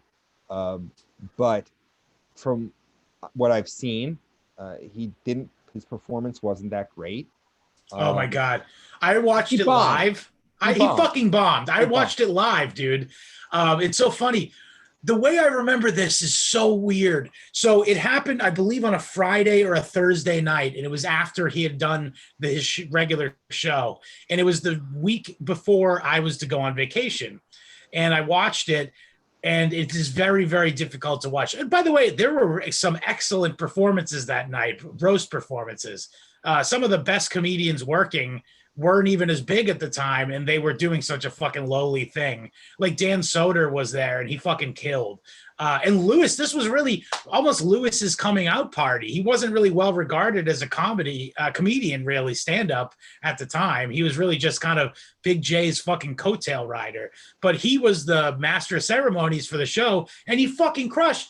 I remember right after Anthony bombed, he comes on and he goes, yeah. The only thing I remember about it is he says, he says, God, I know you said you've never done stand-up before, but I thought you knew how to use a fucking microphone. levels, by the way. Yeah. But anyway, I just want to bring up some of the jokes. I just remember them from memory because it's etched into my mind the night that I watched it. I remember it's in this room behind this wall I was sitting in on the edge of my bed going, come on, Anthony, you got this, buddy. And one of the jokes was wow, looks like the 50s space, the 60s space program in here. Pretty white. Oh, my favorite one was, if you're looking for a knife, you can just pull the one that Joe DeRosa stuck in my back. And also Joe DeRosa couldn't stand up straight unless Bill Burr can keep his erection. Actually, I thought that's not a bad joke. I thought the digs he took at Dan Soder were pretty funny, where he talked about like Dan basically replacing him. I thought those were fine. The premises were great, but he was so nervous. And he's flubbed almost every joke, but and then honestly, he would lose confidence in it halfway through and bail, and then just say a bunch of bullshit. You guys have to explain this to me because I don't understand why this is considered such a big deal. The guy goes on a roast and bombs. So what? Oh, it isn't a big deal. It isn't a big deal. It's just, people, and a lot of people on social media and the subreddit kind of mocked him. Right. Yeah. I remember, and he did not want to fucking hear it. No, he didn't. And I remember a time where there was an Anthony that would have taken his turn in the barrel with the fans giving him shit. Yeah. And that's classic NEW early XM, like Anthony getting a beating from the fans, because they all got beatings from the fans. Yeah. Jim got beating, like they used to rag on Jimmy because he would pick up prostitutes in his Saturn. Yeah. And they used to joke about the fact that he drove a fucking Saturn. Yeah. Or any of the shit about Opie. At a certain time, Opie actually had like a sense of humor about himself, and all those guys. Remember Paralyzed Opie? Yes. That was great. They all had sense of humors about themselves, and the fans could get in on the joke. This was the first time that there was, and this is also, by the way, I want to mention, this is after, let's take a pause here and say, this is after the Greg Shells moment, which is where Anthony unloaded on Opie after what was the impetus? Oh, it was fucking, he's dying now. Larry King came on and said to Opie on air that he thought that Anthony was copping out by not going to see Anthony on the show. And we can go back to Greg Shells and Greg Shells Part 2, because those are two very pivotal post Opie and Anthony moments. Yes. But this is kind of Anthony did not take the ribbing that. Yeah, and I mentioned before that I was on vacation. I remember it was later in the night when Anthony was drunk, and I was taking a shit in the bathroom, and I figured I hadn't looked at my phone all weekend, and I go say, let's go see what's on the sub. This is the Saturday after the bombing, the fatal bombing. And I open it up and I see all these threads about how Anthony's doxing people for talking shit on him about bombing. And I go, oh no. and I'm guessing that most of the stuff that they were saying was General Anthony, like, boo, or Ant sucks, a Harry hater. Oh, he totally bombed. I remember there's a very funny wanted poster, wanted the Long Island bomber. And it was a Photoshop. It was like a wanted poster, like Old West, and it had his face, and it said hair, individually placed follicles, eyes, pissy. And it was so funny, and he should have laughed at that. That's so fucking funny. I remember looking at that is something that classic Anthony would have laughed at. Yes. They used to make photoshops of them. Yeah.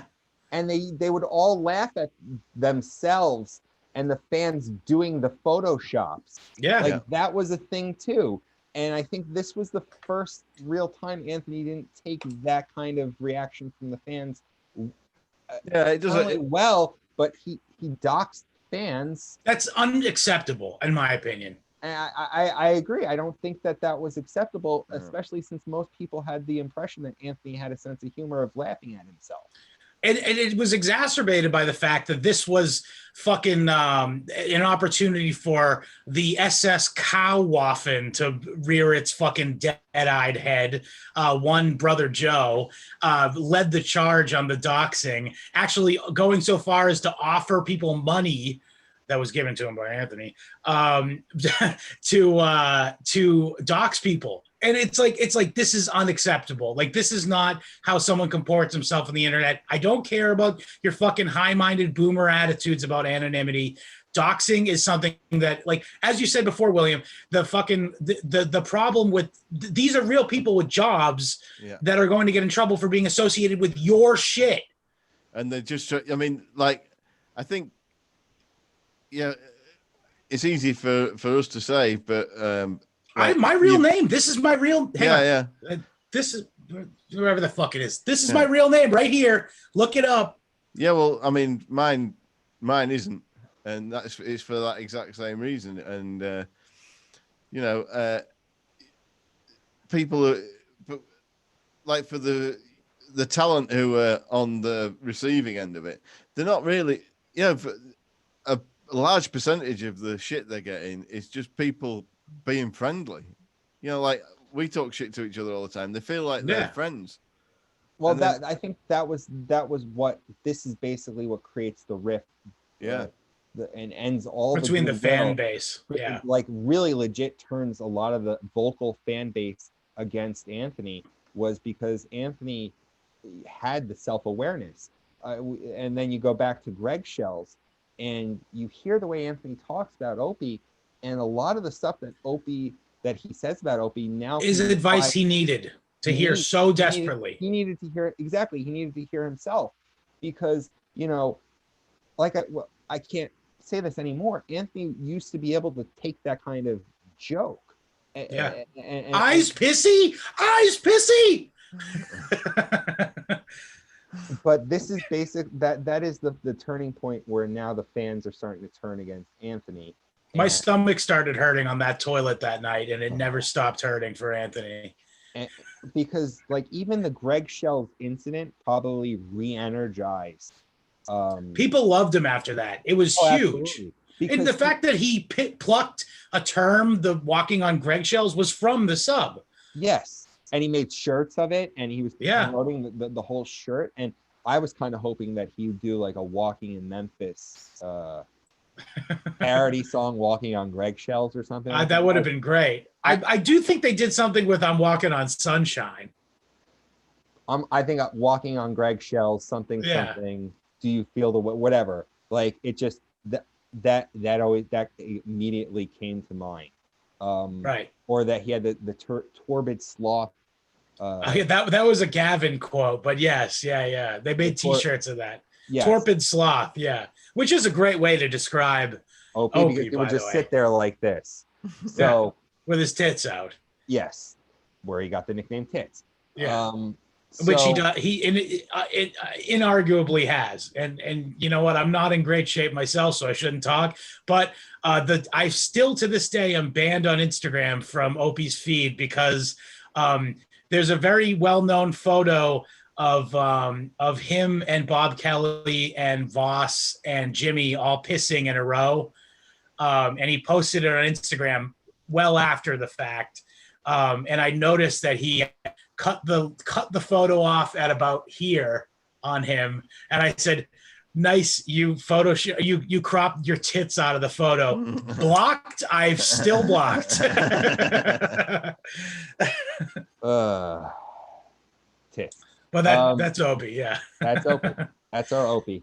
But like I re-listened to that before we had our part one of our thing, and like Anthony was saying all of the things I had thought about in regards to the show, about the contract negotiations, about just Opie saw an out for the show and thought far more highly of himself than he actually was with the company.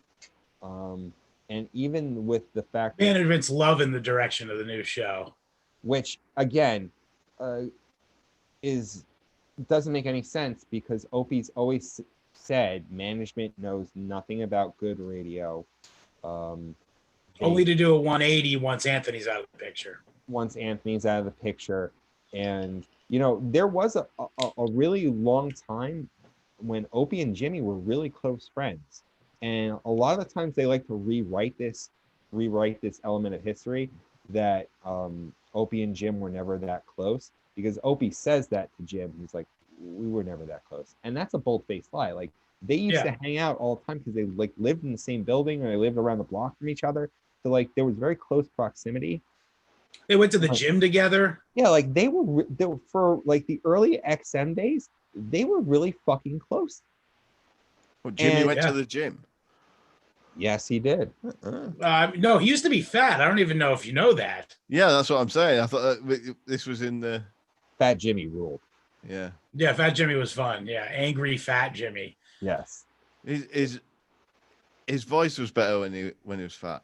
He had a really I reckon it was. Yeah, had a little more to it. He had a good little jowl to it. Fat guy voice like Stavros. Yeah. But anyway, so yeah, that is a pivotal point, and and then so that had given a swell of support from the fan base towards Anthony for him only for him to piss it away immediately with the bombing. But fortunately for him, Esther Koo came into studio one day. Yep. William's favorite person, by the way. Yeah, she could turn me straight. She looks so much like a hot Asian twink. And she said, I was on your former co-host show the other day, and that basically launched a nuclear bomb in the studio. Yeah. There was a huge blowout between Opie and Jim. Right. And you said before we were never that close. Yeah, he said like, well, why don't you tell me these things? He's like, well, we were never that close. And I'm like, that's a fucking lie, dude. What? You know how your audience has been. You know how the fans are. They don't forget anything. Opie's talked about that. Opie's even predicted the fact that the fans would eventually turn on him. I remember. I mean, that's like an inevitability for any show, but yes, you're right. He like flat out said it was like, one day the fans are going to turn against us, and they kind of like laughed it off. But I mean, that's life imitating art, I guess. And then, like, I remember watching it on Anthony's network, and like they did the whole thing where they were playing the blowout in Goodfellas when like after the robbery. And and Ray Liotta's like banging on the fucking shower wall. He's like, Jimmy. Yeah. They did that. I'm like, oh my God, this is gonna be incredible. And I remember like listening to Anthony's perspective on it, and I'm just like, Anthony's dead on with a lot of the shit that he was saying. Like, they always like to say that there's two sides to every story. Your side, the other person's side, and the truth. And what Anthony was saying sounded far more reasonable to what was actual reality. Now, management, and this is a bit of a criticism for Anthony, management was probably pissed off of Anthony missing work for being drunk. Easy. No problem. I have no problem believing that. And that was probably true, because they view it as they're paying this guy to show up. Yeah. And he's pissing off his responsibilities to go fucking party. And which is normal for an employer to react. Yeah. But the fact that, you know, Opie he's insufferable. Yeah. He also cried talking about this. Sniff. Yeah. You know. Yeah. He and also he bitched that that Anthony had never met his daughter. Yeah. Which I think is insane. He also Hey, look, I in my professional life, I think it's insane that he would want Anthony around his daughter. Low. Anyway, what were you saying? Just a quick joke. Sorry. I know Sorry, that Tony. Opie, like it seems like, you know, there was a lot of back and forth. Like Anthony always resented the fact that Opie treated Melinda like shit. Right. Opie never resolved that issue. Anthony never brought it up because Anthony, you know, doesn't like. He's conflict averse. He doesn't like conflict. And he was making a lot of money, and he didn't want to go back to knocking tin. So he totally get his perspective. Go ahead. Sorry. Put up with Opie's shit because I guess, you know, working with the guy for that long, maybe he subconsciously, I'm just gonna assume, subconsciously knew Opie, the way Opie would react. So, you know, he swallowed his pride and put up with it. And, you know, Opie's apology about the way he treated Melinda seemed to come too little and too late. Big time. The damage had been done. So is Opie really that shocked when Anthony, you know, leaves his wedding early?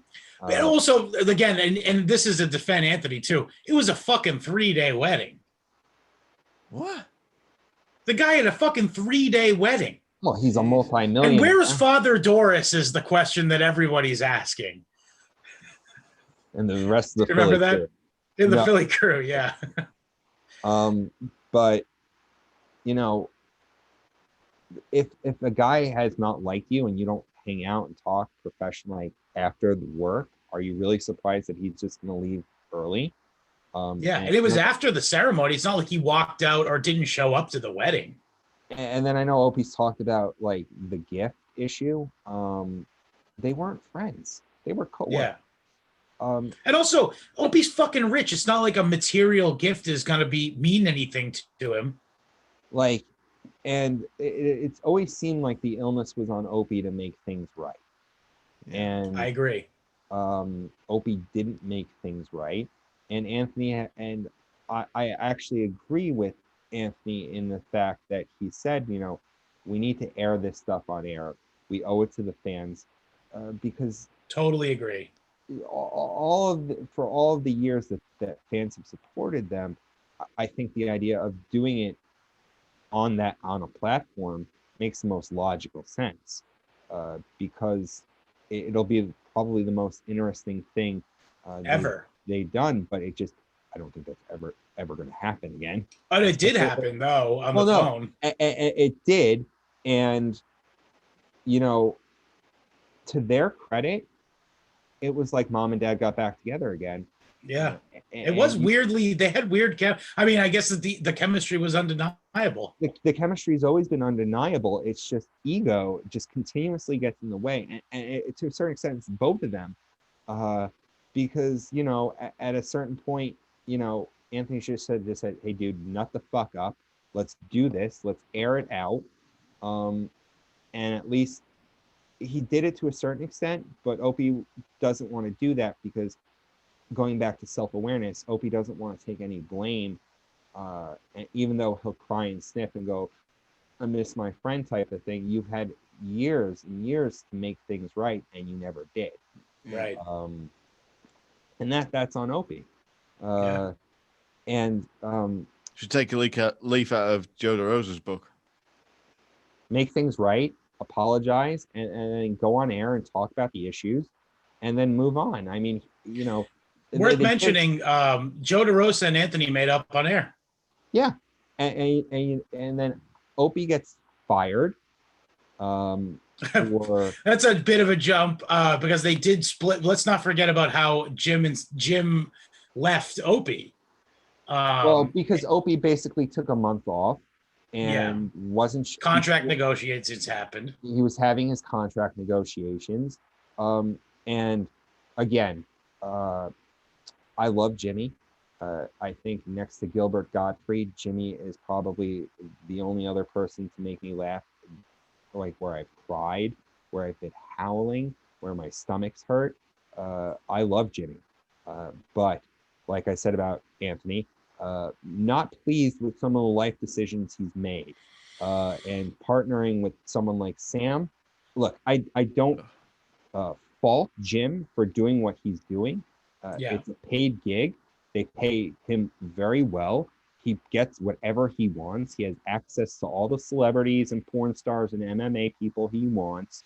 He gets his pictures with the celebrities. You know, it's benefits, it's health insurance. It's all of those great things. Do you remember that one? Bob, do you mind if I get a photo? He goes up to Robert De Niro and says, hey, but never having met, by the way, Bob. Or how or how he's no longer a Yankees fan because Derek Jeter slighted him. Said he wouldn't get a photo with him, even though he was taking photos with hot chicks at the gala. Yeah, that's like that. To do a show with someone who arguably is probably the most hated person in the Opie and Anthony universe. Yeah, I mean, I'll withhold my judgment for the sake of vitriol. Well, unneeded vitriol. I discovered this, like, part of the reason I discovered the subreddit was my wife knew about it and we were dating at the time, and she told me that they hated Sam. Right. I didn't realize how much Sam was hated.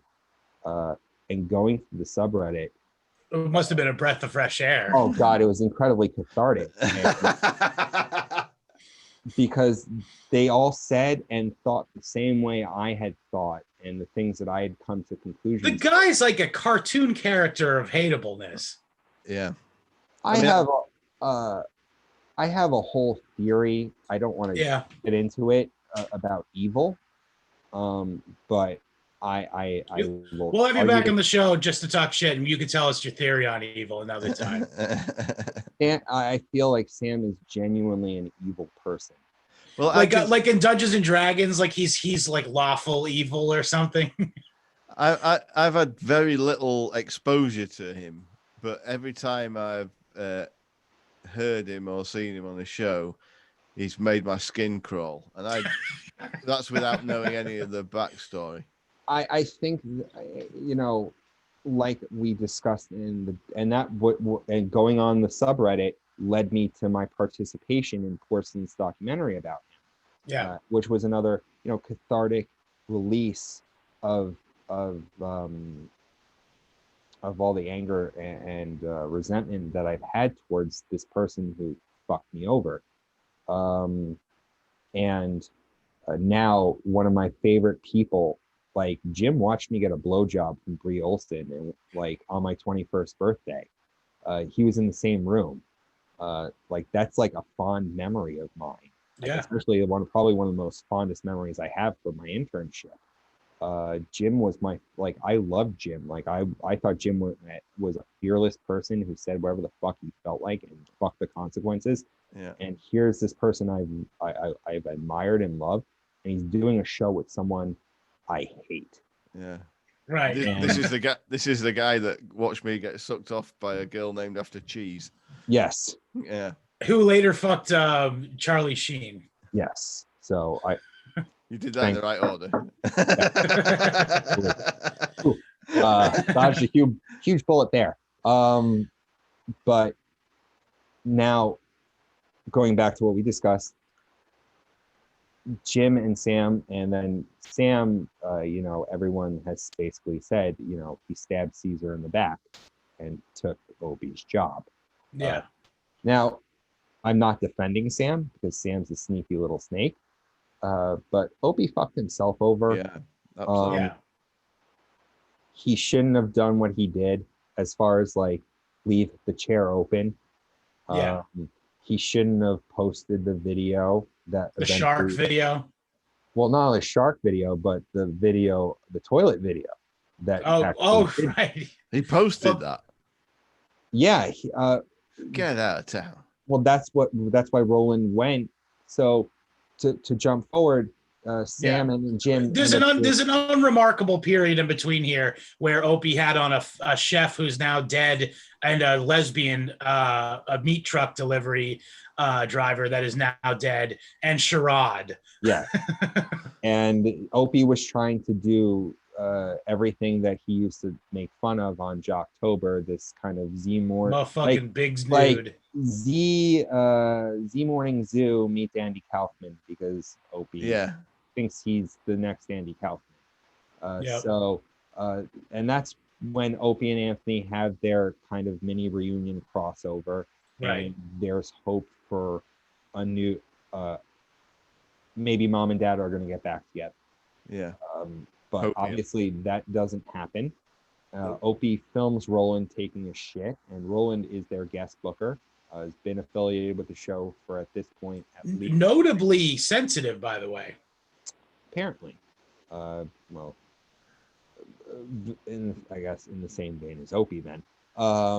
So I mean, he's not really, he's the guest booker. He shouldn't really necessarily be open to the ridicule. I mean, it is Opie and Anthony, so you got to take that with a grain of salt. But Roland was a character. Like, that voice is fake. No. Really? I've heard him talk another way. I've heard him talk like I've spoken to him because when I interned, he was there. Oh, okay. My apologies. I was under the impression, amongst many other people, apparently, that is a fake voice. But moving on. No, he really does talk like that. Oh, okay, fine. But so he videotaped Roland taking a shit, and Roland, rightfully, in my opinion, or at least to someone like Opie, went to HR. Occasionally, from what I understand, Roland had a sense of humor about it at first. But made a request to Opie, and Opie completely ignored it. So Roland was like, fuck him. And then Opie tries to spin this as it's in the long line of people that have backstabbed me. Which is insane. Yes. I mean, talk about narcissism. Yeah. But you're saying that this video was posted on social media because that, like, the story that I got, like I say, I've not, I haven't followed it all that closely, but my understanding was that the way I pictured it in my mind was that Roland had been taking a shit and he'd noticed Opie filming him over the top of the door or whatever, and had complained about that. Well, I think that I'm sure it didn't make Roland feel comfortable at all. No. But Roland was. I would hate that, and Roland had a sense of humor because apparently they used to take bathroom selfies together all the time. Right. That was apparently a thing that they did because Opie has a fascination with the bathroom and shit. Yes, because he is the mind of a child.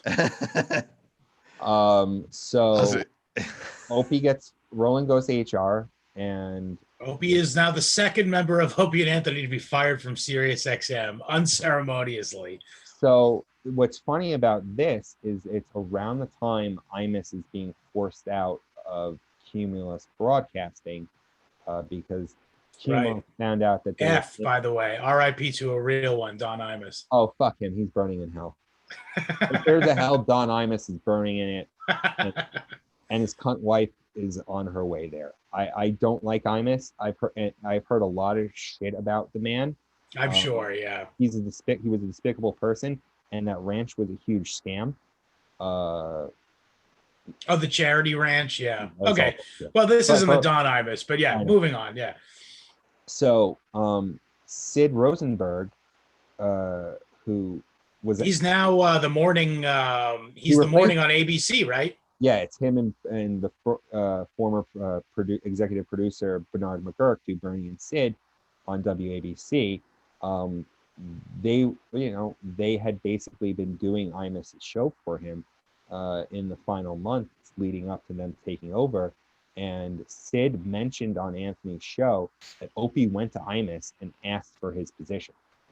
Really? Yes. Wow.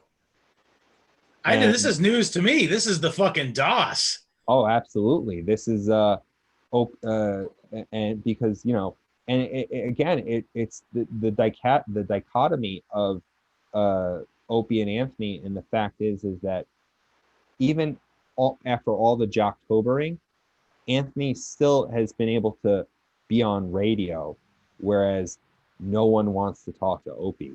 And I think a lot of that has to do with the fact that Opie was the radio guy and he was shitting on his fellow radio, quote unquote, radio people. Yeah. And if I ran a cluster of radio stations and a guy that was shitting on all my existing properties came looking for a job, no matter how high profile, fuck him. And absolutely. And he literally burned every bridge he had. He only had one bridge left, and that was Tim Sabian. Tim gave him like a podcast, some equipment. Gave him this fucking Zoom recorder right here. I'm not going to lift it too high because I don't want to lose the fucking lose the recording. But and Opie didn't know how to do any of that stuff because for the last 15 years, Opie's had everything done for him. Yeah. Like any kind of production, he had a staff doing production. Yeah. He had someone screening calls. He had someone running there was a separate Opie ran a board, but there was a separate board in the producer's booth that someone like Derek or E-Rock or Travis or Sam would run. Because we haven't even talked about Derek. And Derek was another producer. He mainly did production stuff, like sweepers and all that stuff. The intro, that was all Derek. Derek was hilarious. I remember when the two Coreys came in, everyone got licensed to drive and the Lost Boys for them to sign. And Derek got National Lampoon's Last Resort, which is this obscure like Corey movie. Really? I've never even heard of that. Yeah, well, that's how obscure it is. It's like a really low budget shit film. And Corey Feldman took one look at it and went, I'm not fucking signing this. I lost his shit. But that was like the kind of person that Derek was. Derek, there was this little thing at the XM studio of an IM conversation between him and E-Rock. And I still remember this. It still makes me chuckle to this very day. It was Derek IMing him saying to Eric E-Rock, I want to love you. And then E-Rock says, okay. And then Derek replies back, fag. It's just so fucking silly and stupid, and I think it's absolutely one of the funniest fucking things I've ever seen in my life. That's great. But Derek was also Bizarro Opie. Oh, I didn't know this is a fucking dossier. You didn't? I think Anthony talked about this on one of the Greg shells because I thought he speculated it was somebody else. Opie thought it was Anthony. Which is insane. But Anthony, I think someone said it was Derek. I think Anthony was under the impression it was Ben Sparks. No, I thought that Anthony was under the impression that it was Derek because it's possible. I'm getting my facts mixed up. Derek was here one day and gone the other. And no one's heard from Derek ever since. Interesting. Sleep with the fishes. I guess. Island Sound. Well, Opie did caddy for the mob. Yeah. He ran numbers. Something like that. Yeah, 7 iron. So little Chippy D. Now Opie has this podcast, but he can't do anything for himself. And you see again the difference between him and Anthony, whereas Anthony put up all his own money to get something going for himself. And Opie thought he was entitled to have to work. Not work, but have a job. For someone to give him a job, for someone to get and Opie has also been known for being an incredibly cheap human being. Yeah. Because any kind of he could have invested $1,000, bought some podcasting equipment. Oh yeah. Yeah. I've spent considerably less on this setup, and I'd like to think we do okay as far as the quality and whatnot goes. Opie could have spent even a little more, hired a part-time producer to run things for him. Like he could have had something similar. Could have had his own Ryan Katsu Rivera. Yes, his own Asian Pat Dixon. Yeah, that's what I'm talking about. Yeah, his right-hand man who gets things done for him, a pragmatist, his man Friday. He could have had that, but Opie felt he was entitled to a job. They gave him a producer, and you end up with Opie recording a show at Mike Bichetti's house. Yep. Or was the producer was in New Mexico or something. Something like that. Yeah, crazy. And he would say it's the Opie Radio Podcast. Like Joe Matarese. Like Joe Matarese. That's my favorite porcelain documentary. You know what? I gotta stop us here. We're up against the fucking time wall again. We got to do a part 3. I'm sorry. I don't care. It's fucking great. It's fine. I think this was even better than the first part. Yeah, I'm shocked that the way I thought we would get to now, and we were like at we haven't even talked about really. I know we haven't talked about December 2015 yet.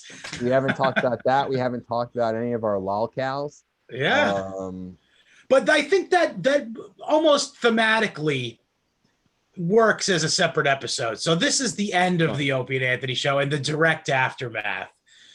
So I think this is a great place to stop. And we'll again, maybe it'll be the same amount of time before you come back again. I think it's been 2 weeks or something.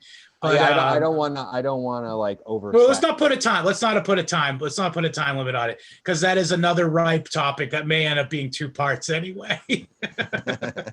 So this is a separate. You want to start a separate podcast now? like a mini. No, the people love it, baby. The people love it. Fun. Anyway, so I have to stop us there. So Opie's fired. So let's recap. Let's recap. Anthony's fired. Anthony has bombs, loses the respect of the fans. Opie and Jim break up. Well, I think that you have to look at it more like a roller coaster. Yeah. Anthony post show, he has the fans. Right. And then he slowly loses them too, because he starts doing Ferguson coverage. People start liking it. Stuff. And then he does Greg Shells, and it shoots right back up like a rocket. He does the Big J Okerson roast and the reaction. And then there's Greg Shells part 2. And he starts listening to the fans. He's trying out different co-hosts. Like he has Joe DeVito in, and they pitch the idea of him coming in every Monday. They have the Legion of Skanks. They have Gavin. They have Dave. They have Pat. Things are on an uptick for him. Then we have Opie, who, is just kind of there. Film's rolling, shits. And then it's kind of just here. Then you have Jim doing a show with a mutant. So there we are. There we have it. That's where we are. Anyway. I guess that's where we're gonna have to leave it. And I know this is a great cliffhanger because something very big is about to happen in the life of one Anthony Cumia. But we'll leave that for next time. So, Jared, what would you like to plug this time? Well, obviously the Eastside Dave show on Compound Media. As always, please do. Let's go watch that. Tuesdays, and then at 7:30, and then I think it's on YouTube on Fridays. Then you can check out my buddy Matt Ryan and Catalyst Wrestling on what is it? Gas Digital. Gas Digital, doing great things. Use the promo code Catalyst and get a free trial. And then check out Greg Shells on YouTube. You can still watch it. It's still free up there. It's on the Compound Media YouTube channel. Yes. And then you could also check out Beige Frequencies documentaries. The Patrice one's excellent. Yep. About how much of a fraud Vaughn is and how she's a leech. You haven't even talked about Lady Di.